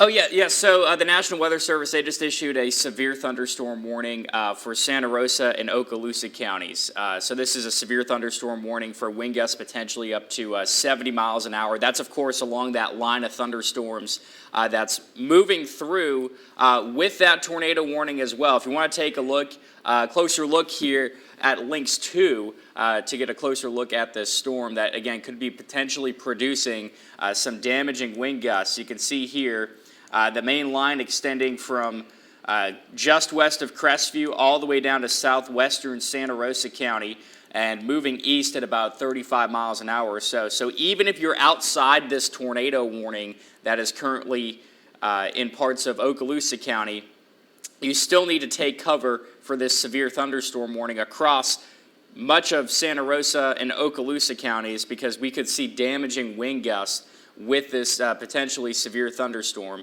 And you can see the timing here. It's pretty much on top of Crestview at this point. Okaloo within the next 5 minutes, of course, you are underneath that tornado warning as well. Egwin Air Force Base within the next 4 minutes, Windhaven Beach about 10 minutes or so, and then for the Navarre area, I'd say within the next few minutes as well, as this continues to move east at around 35 miles an hour. Obviously, this is going to come with a lot of lightning. You can see dozens of lightning strikes. This is all just within the past 15 minutes or so. So you need to take shelter from that as well. The back edge of this currently is moving through Pensacola as well. So we do have that tornado watch still up. We will see what happens with Escambia County. But if you live west of Pensacola, or at least west of downtown, we can say that you are in the clear from this, or your potential for severe weather. And then also if you live anywhere north and west of Milton, that line has cleared you as well. So that is some good news for folks off to the west, but currently the main threats that we're going to see over the next hour or two will continue in parts of Santa Rosa and Okaloosa County, including damaging wind gusts. And of course, Alan, that tornado warning that's still ongoing in Crestview, where we're seeing, a strong sign of rotation in that within that line of thunderstorms. Right, and through the entire evening, this has been one of the strongest, longest signatures of hail as this moved out of South Baldwin County, now moving through Okaloosa County. Well, we'll go through this, give you the detail again, and in just a moment, we'll show you some video we have, I believe, from Baldwin County. But this is the threat area, the tornado warning area that we're finding in Okaloosa County, as Kyle has been mentioning. Strong rotation holding together from a storm that is just north of Kelly's Mill, soon to move through the community of Baker and the community of Cannontown on a northeast path, meaning Blackman is in front of it, places like Old River Road on the southern edge of it, and then, of course, Melton Road. So that's a short update from where we are right now. We'll detour to video from the Semmes community of Mobile County, and this is just a sign of what some people have dealt with. Again, we are just learning about the various damages that have occurred, siding taken off of a home, and greenhouse, of course, wind damage easily done to a greenhouse, and then we see other items in the yard toppled by the wind, turned over, pushed over, all as winds move through central Mobile County. Not to say that this was a tornado wind, but it was wind. Doesn't matter what the cause was. When you have a big tree that's taken down, and as the trees pick up more leaves, the wind is more likely to knock them over as we head through the rest of springtime. So here again we stand into Okaloosa County in that tornado warning area, which goes until 1:45. Baker, Florida is right ahead of the circulation. That's what those icons are representing. The storm overall has not shown a big change in strength, but that doesn't mean that it's weak. It just means it has not shown a big change in strength. What we're not seeing, which is good, is a signature of debris, which would give us an idea that it's potentially doing damage, but still strong circulation. If it's not or has not been a tornado, it could be a tornado at any point. There again, in this case, the bright green shows just a broad area of shear, wind shear, which sometimes can lead to a tornado. And right now, fairly broad, meaning it's a strong storm, not necessarily a tornado at the moment, but one that we will keep on watching. And when you compare that to the tornado warning that's still occurring across southern Santa Rosa County, that one is not showing much compared to this one in Okaloosa County. That, of course, is our big concern. And as you mentioned, that tornado warning, Alan, that's off to the southwest of that stronger rotation. I'm just looking at the National Weather Service chat right now, and they're going to let that expire. Of course, it is soon to be expired, but they are no longer detecting rotation to the point where they're going to extend that warning farther to the east. And both you and I are seeing that right now. Right. That rotation does not look very strong at this point. Of course, we still could see damaging wind gusts and perhaps some large hail in that part of the line of thunderstorms. But the good news is that the potential for a tornado has gone down to the point where they're going to let that tornado warning expire when it does in the next 7 minutes. Yeah, multiple cycles we've been seeing with the strength of both the size of a storm and whether it's showing rotation or not. And that's been our big challenge this evening. So let's get back to this one in northern Okaloosa County. Still, we're seeing a lot of purple north of Crestview. In this case, that purple tells us that hail is very likely from this storm. That's what the radar is indicating along Florida Highways 189 and Florida Highway 4, approaching eventually Auburn, passing just north of Milligan. So this is our sole threat area in terms of tornado wind.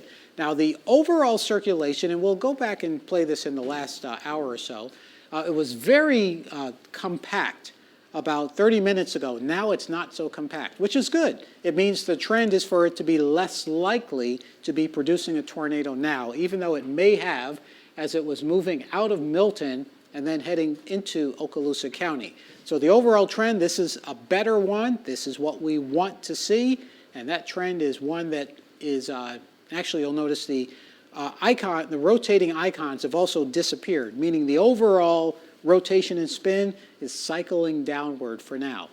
We hope it stays there. We hope. So still, if you're along Melton Road, if you're in Baker, just stay in your safe place until this overall area passes, which is going to be just a handful of minutes. Same thing in Nubbin Ridge, north of Nubbin Ridge toward Cannontown. It's all about taking the precaution rather than immediately assuming that you're okay.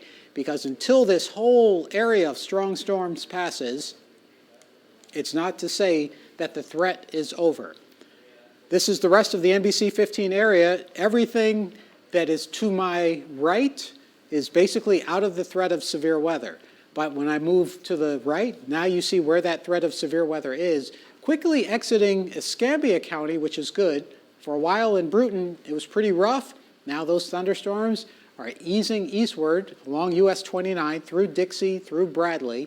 Those will be heading out of the county shortly into Okaloosa County, where you still have, at least in the northern part of the county, you still have that severe thunderstorm warning. That goes until 2:15. And now again, radar shows a little bit of circulation. And from time to time, again, it will show some circulation, but just because the icon pops up, it doesn't mean that all of a sudden there's a tornado. It just means that circulation is beginning to pick up a bit.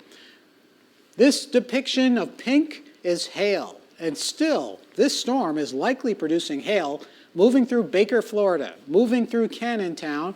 And if you watch the history of that, along with the the warnings, you'll see it's all the same. It's one storm, and that kind of tells us that it has been strong, it has remained strong, and it has been producing circulation off and on in the last hour or so. Current scenario, a broad circulation approaching Crestview. So anywhere along Florida Highway 189, just stay in your safe spot, and that includes the community of Crestview. Now, you are basically on the edge of a tornado warning, and whether you're in it or not, you're pretty close, and wind doesn't follow the line that we draw. Wind can keep on going. So if you get a downburst, it can keep on going through Crestview. The actual circulation, though, within the tornado warning is now north of Milligan. It's between Silver Springs and Baker, Florida. So Baker on the west, Milligan on the south, Crestview on the southeast, and then Silver Springs and Garden City pretty much right in front of where that circulation is heading. That will move along, crossing Florida Highway 85 in the near future, just north of Crestview. Stay in your safe spot. And as this moves in that direction, Old Bethel Road is one of the roads right now that is pretty much right along it. Places like Kingston Road, Taylor Road, Blue Mountain Road, looks like Lake Silver Road, all of those locations I just mentioned, if you're anywhere near them, get to your safe spot because of the threat still of a wind burst, a high wind, or a small risk of seeing an isolated tornado in that location.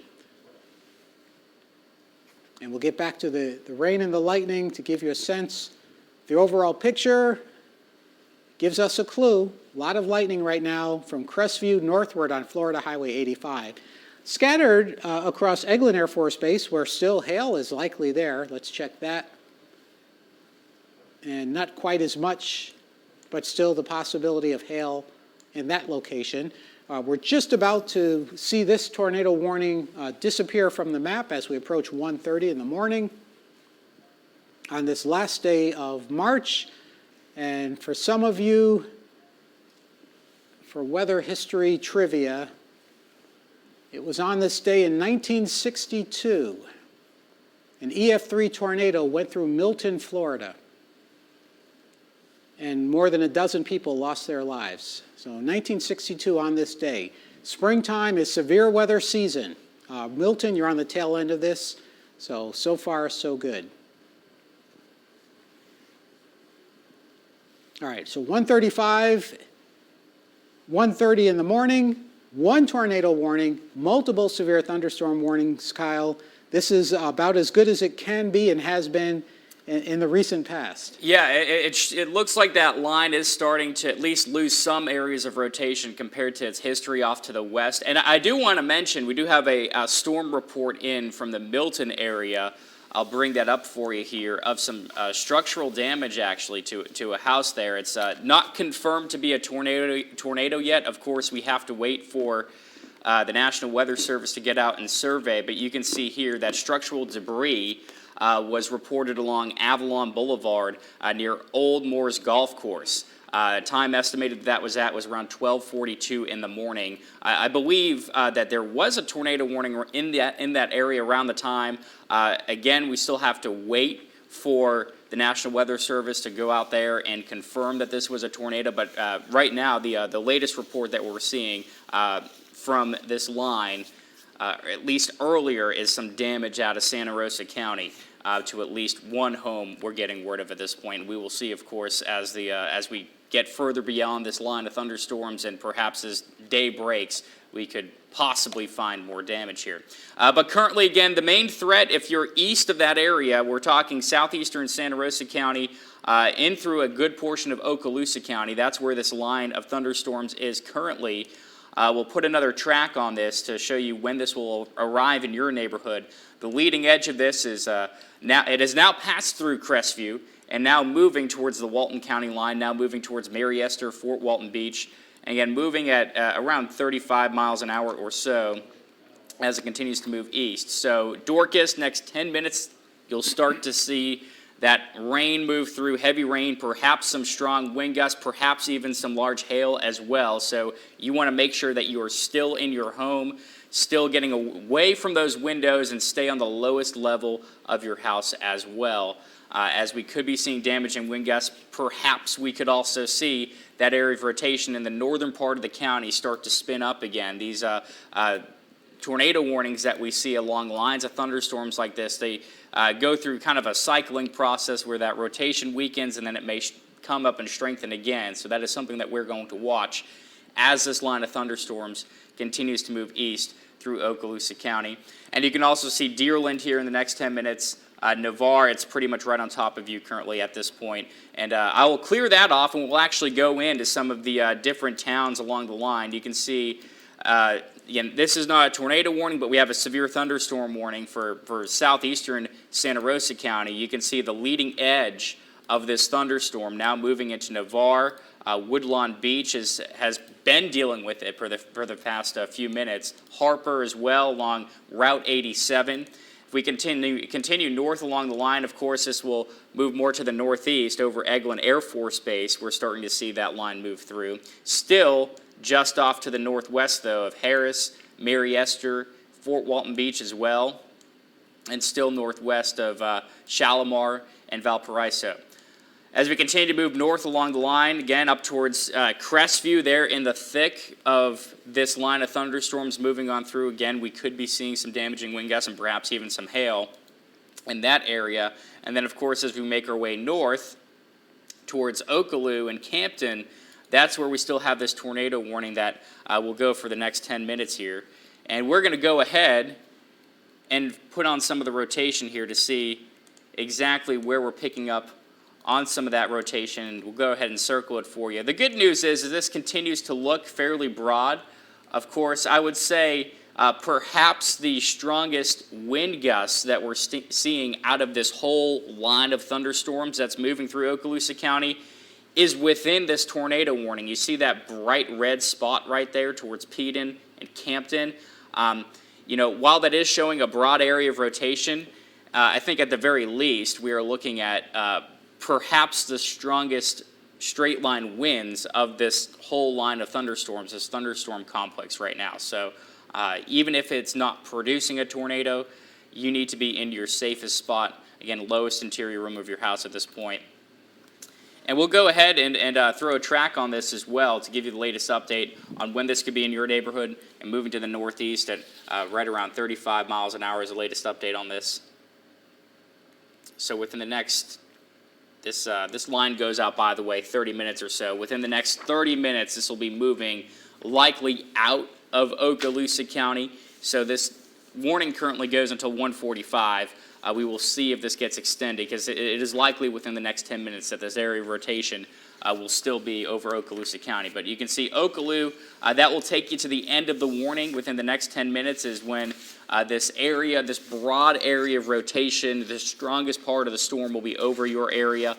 Laurel Hill within the next 15 minutes or so. And then, hopefully I'm pronouncing this correctly, Svi within 20 minutes. So that may be outside, or that's in the far northeastern portions of the viewing area.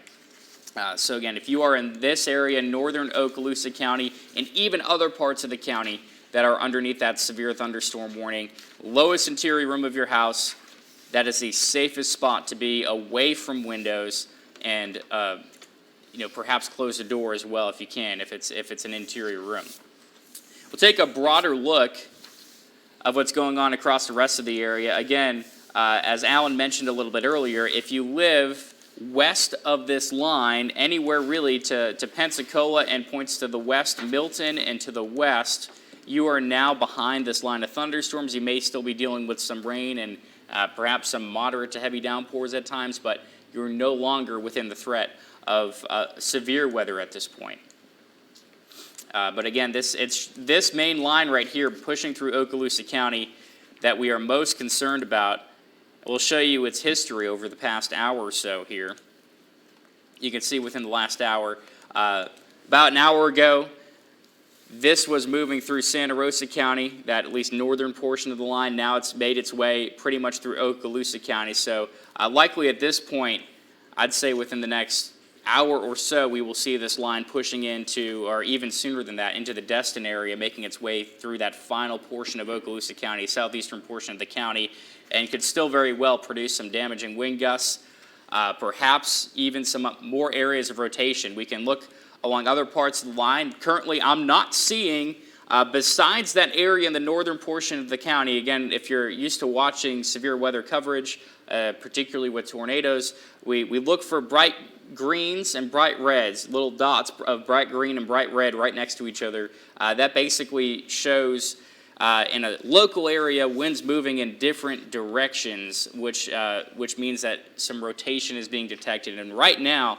I am not picking up on any of that towards the southern part of this line into, say, southeastern Santa Rosa County and into Navarre and southwestern Okaloosa County as well. So that is some good news, but still potential to produce damaging wind gusts. We can go in and see if there's any current hail being produced. Now, the hail swath, which I'm showing you, the hail tracker over the past history of this storm, you can see here picking up on some hail through Okaloosa and Santa Rosa County. You can see how we have darker colors out towards Pace and Milton, and notice how these colors start to go a little bit lighter as you go east. That basically means that there's less likelihood that this is producing damaging hail, and if we do see it, it is likely smaller. And then this is the current view of radar showing only a tiny bit of pink up in northeastern Okaloosa County, so it appears maybe the hail threat may also be going down, at least briefly, but that is also something, Alan, that we could see go up if this line strengthens as it continues to move east. Right, and of course, we cover it for the NBC 15 area. When it leaves here, it's going toward Tallahassee, it's going toward Albany, Georgia. They're also going to be dealing with those same threats of severe weather that we've been dealing with. Let me just give you a recap of everything that we've talked about to this point. First, I'll move the map over there so you can see a little bit better. But we've given you a lot of reports of wind damage, storm damage, and other things throughout the NBC 15 area. Earlier, as mentioned, the Highway 90 causeway, that has picked up water. It was closed earlier and may still be closed due to the strong south wind pushing water on shore. On Allen Walker Road in Clark County, 2 homes were damaged by wind. Pensacola's airport, steady wind gusts to nearly 60 miles an hour. In Mobile on Hollinger's Island, trees and power lines down near Hamilton Boulevard. Trees down on Wolf Road, south of Howells Ferry Road, also in West Mobile County. McLean, Mississippi, as you heard, damage from what was very likely a tornado that struck a church. So those are just what we know so far, but I'm sure there's a lot more that we'll find out before the sun comes up. Here's where we stand now with the warnings. One tornado warning, northern Okaloosa County. This goes until 1:45. As Kyle mentioned, a large area of severe thunderstorm warning covering basically all of Eglin Air Force Base. It goes back toward Tiger Point, Gulf Breeze, Pensacola, Garcon Point. We're seeing less rotation overall. Still seeing a lot of lightning along Interstate 10 over Crestview, but the actual rotation, which is our big concern when we talk about severe weather, that actual rotation is limited and it's in a small area, soon to exit Okaloosa County. Right now it's along Highway 85, just north of Campton, northeast of Clear Springs. It's well north of Crestview in terms of the strongest wind, the highest wind threat. It continues to move toward the northeast, toward Laurel Hill. This is going to be the next area where you need to get to your safe spot, whether it's a straight line wind or a rotating wind.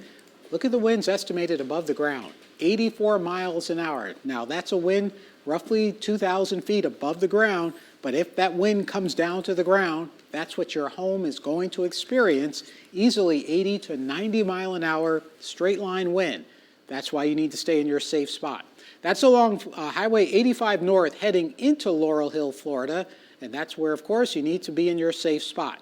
Within Laurel Hill, along Highway 85, New Ebenezer Road, southward toward Chicago Avenue, places like 3rd Avenue, 5th Street, over toward Silk Stocking Avenue, and then eastward on 2nd Avenue. All of those locations, anywhere near there, stay in your safe spot. The highest wind may actually be a little more southeast of the community along Steel Mill Creek Road, heading toward Highway 393 once it moves out of Okaloosa County, getting into Walton County. That's our main threat area right now. That's the area to watch, to be alert, to be aware. We'll check the storm height here. Just another tool to give us a sense of how strong a thunderstorm is how tall it is. And we're measuring thunderstorms as we have earlier this evening, up to about 45,000 feet. Pretty tall, especially for this time of the night, and pretty tall for this part of the Gulf Coast. All a sign that it is more than capable of being able to produce that continuing threat of wind, shear, damaging wind. Certainly you're seeing a lot of lightning there, which is a threat, and then of course the threat of a tornado. Within that tornado warning area, the community of Laurel Hill, you're right in front of that rotation that's above the ground. You're right along the part of the storm where the winds above the ground are over 80 miles an hour. That means you need to stay in your safe spot until this passes. South of that, toward Garden City, Auburn, Crestview, you're okay. You're in the clear from that particular storm, but it is on the way toward Laurel Hill in Okaloosa County. In a moment, Kyle, check the hail, the VIL density. I forgot what we have it called on your computer. It may simply be that. Yes, so it does appear that south of the line, or south of the tornado warning, is where we have the perhaps some medium-sized hail, according to the hail estimate for the size. You can see here in over central Okaloosa County. That's currently what we're seeing out there right now. I also will update you with the situation of that thunderstorm in northeastern Okaloosa County, where we're tracking the potential, again, for rotation. The tornado warning right now, the National Weather Service has not extended that warning. That will expire at 1:45. However, downstream of that, for parts of Covington County, you can see northeast of Okaloosa County, Covington County officially outside of our viewing area, they have issued a PDS severe thunderstorm warning. That's basically a particularly dangerous situation when it comes to destructive wind potential. So you can see here wind gusts perhaps as high as 80 miles an hour moving into Covington County and now moving out of Okaloosa County. So currently, again, that tornado warning, it is 1:45, so now that has been set to expire in Okaloosa County, and that main bulk of rotation has now really just pushed towards the edge, the northeastern edge of that county. You can see here that tornado warning no longer active. A new warning has not been issued, but of course the threat of damaging wind would continue, is expected to continue, especially as you head into Covington County and northwestern Walton County, where we can put on, again, the wind speeds again, the velocity signatures here, which can show you exactly how fast that wind may be at the ground. Of course, this is a little bit above ground here. You can see 66 miles an hour near Laurel Hill. That, of course, could cause damage. And parts of Walton County, 65 miles an hour. Again, this is a little bit above ground here, but this could translate down to the ground. And, of course, wind gusts over 60 miles an hour could certainly bring down trees. Could certainly cause power outages as well. And actually, that's what I'm going to show you here, is we have been getting several reports of power outages, and we can give you estimates here of the amount of people without power. You can see Santa Rosa County here. An estimated 1,000 without power. We were getting reports of power outages in the Holt area. Escambia County, more like 300 in Florida, and Escambia County in Alabama, 100, and then Baldwin County, about 1,500 without power. I know I just commuted in from Baldwin County, and I saw some branches on the road in some areas. Thankfully, my place still had power. But if we go to the west here, Mobile County, by far and away reporting the most outages at 7,500 power outages currently in Mobile County. Again, the good news is, though, we'll give a big wide view here. We'll take off the power outages, show you the radar as well. You can see here that there are no active tornado warnings currently in the NBC 15 viewing area. We do have a severe thunderstorm warning now, though, for Okaloosa County and Santa Rosa County. That leading edge of that line basically runs from about Forest Highlands to the southwest towards, say, the Harris area. So much of this is now moving through Eglin Air Force Base. It is heading towards Fort Walton Beach, Valparaiso, and we can give you a time on this as well.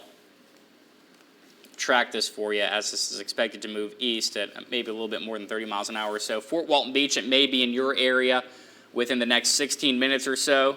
Mary Esther, about the next 10 minutes. Currently pretty much right over Forest Highlands and the right area within the next 8 minutes or so as this moves east. Again, this could bring damaging wind gusts, could potentially bring some large hail as well. So keep that in mind for you folks that live in southern and eastern Okaloosa County. You may not be dealing with rain right now and thunderstorms, but it is just off to your west, and you need to stay in your safe spot. You need to stay inside, get away from windows, get into that lowest interior room of your house as well. That's the safest spot to be in. Of course, we don't have any active tornado warnings, but we still could see, again, the potential to see damaging wind gusts and large hail along this line as well. So taking a wider view here, again, for you folks tuning in from, say, northern Santa Rosa County or from Escambia County, Florida, you all are now in the clear. Let's see if we can actually bring up that tornado watch as well.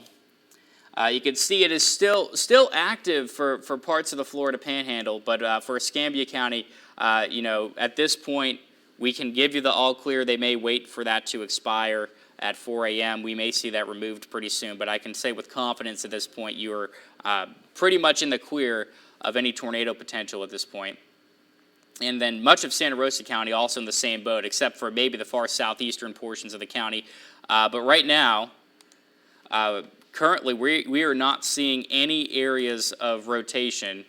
You can see here really just a straight line wind, certainly some strong straight line wind gusts. The strongest part of the storm has now moved northeast of Okaloosa County towards Florella and out of Laurel Hill. Okaloo, it's now moved east of you. This I will circle this for you. This area here is where we have where we had the sign of some rotation a little bit earlier. Now it looks a little bit more broad. Now it looks like it could be producing perhaps some destructive wind gusts, perhaps as high as 65, 70, 80 miles an hour. But now that threat is moving out of Okaloosa County, which is some good news at this point. So we'll clear that off for you here. And again, now probably the threat of the most, or at least of the potential for damaging wind gusts, mainly for our area, is now south of I-10 in Okaloosa County, and perhaps still lingering in southeastern portions of Santa Rosa County, say near Navarre. You can see here Navarre dealing with some heavy rain, perhaps even some strong wind gusts, and we'll put the lightning on here as well. We can show you here numerous lightning strikes in that area. Of course, that could result in power outages as well.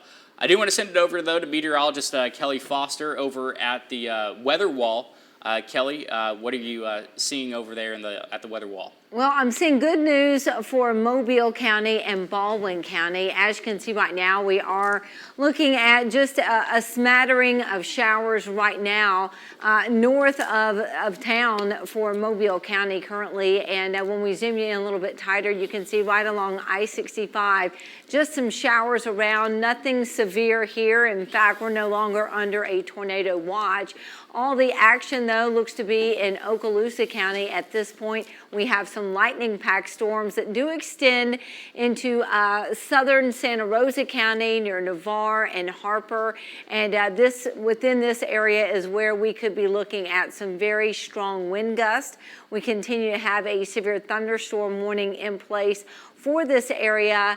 You can see until about 2:15 this afternoon. So that does include Santa Rosa County as well as Okaloosa County and even parts of Eglin Air Force Base right now under that warning, really getting hammered with a lot of dangerous cloud-to-ground lightning and some heavy downpours as well. So again, we're going to continue to monitor that area very closely. The good news is that we are not looking at any tornado warnings right now, so that's excellent news. We'll go ahead and put the radar in motion, and the line of storms continues to push really from east to west, but along that line, the thunderstorm cells have been racing towards the north and east and moving at a really fast clip.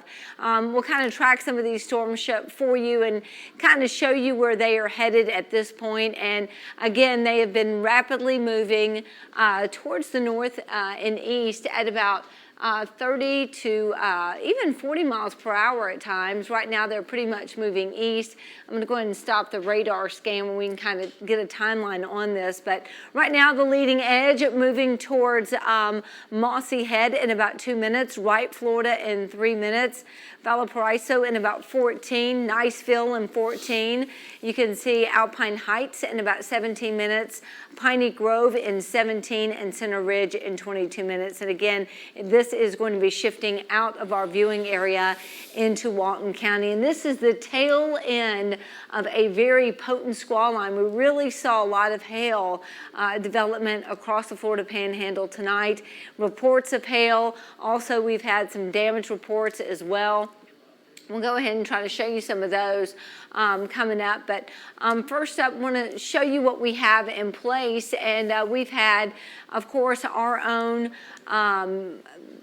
reporter, Ken. He has been in Greene County, Mississippi, kind of checking things out near McLean. In fact, we've had reports of a tornado near a church in McLean, Mississippi, and they definitely were taking cover there. So Ken did a phenomenal report there, kind of interviewing one of the preachers of the church. But again, we are going to be continuing to monitor this severe thunderstorm warning that we continue to have in place for Okaloosa County as well as Santa Rosa County, and that is in place until 2:15 this evening. So again, southern areas of Santa Rosa County, also Okaloosa County, are still under severe thunderstorm warning until 2:15. And again, a lot of lightning associated with this storm as it continues to push towards the east at a really good clip right now. So we'll kind of zoom you in a little bit closer closer and show you where we're kind of seeing all the action right now. And you can see at this point, Eglin Air Force Base really coming down very heavy at this point. And again, the potential for damaging wind gusts up to about 70 miles per hour. That has really kind of been the biggest threat for us with these severe storms, besides the hail, have been the damaging winds. And again, this is moving east at about 30 to 35 miles per hour. And again, leading edge will soon be near Mary Esther, Florida. Also Ocean City in about 2 minutes. Cinco Bayou in 6. Shalimar, you've got about 6 minutes. Fort Walton Beach, 8. Eglin Village in about 9 minutes. And Lake Lorraine, in about 9 minutes as well. So just a ton of lightning, a lot of heavy rain right now. And we'll go ahead and zoom in a little bit tighter and take you into street level and show you some of the areas that we're going to continue to be watching at this point. And you can see in and around Eglin Air Force Base. Of course, we have the Air Force Base here. But also when we kind of take a look at what's going on, Harris, Florida, the leading edge impacting you from really Navarre over to Harris, and then we're going to see this begin to move towards Fort Walton Beach and Destin, Florida. So again, thankfully, we are not dealing with any rotating storms within the tail end of this line, but we will continue to monitor for any changes that we definitely see. I'm going to toss it over to meteorologist Kyle Hansen. Thank you, Kelly. And got some good news here, of course. The tornado watch has been canceled for Escambia County, Florida, also Escambia County, Alabama. So right now, the only 2 counties with an active tornado watch are Santa Rosa and Okaloosa counties, and we should see that threat end shortly once this line of thunderstorms moves on through. Again, we'll give you another look here at this line of thunderstorms potentially producing damaging wind gusts across south central Okaloosa and southwestern Okaloosa County.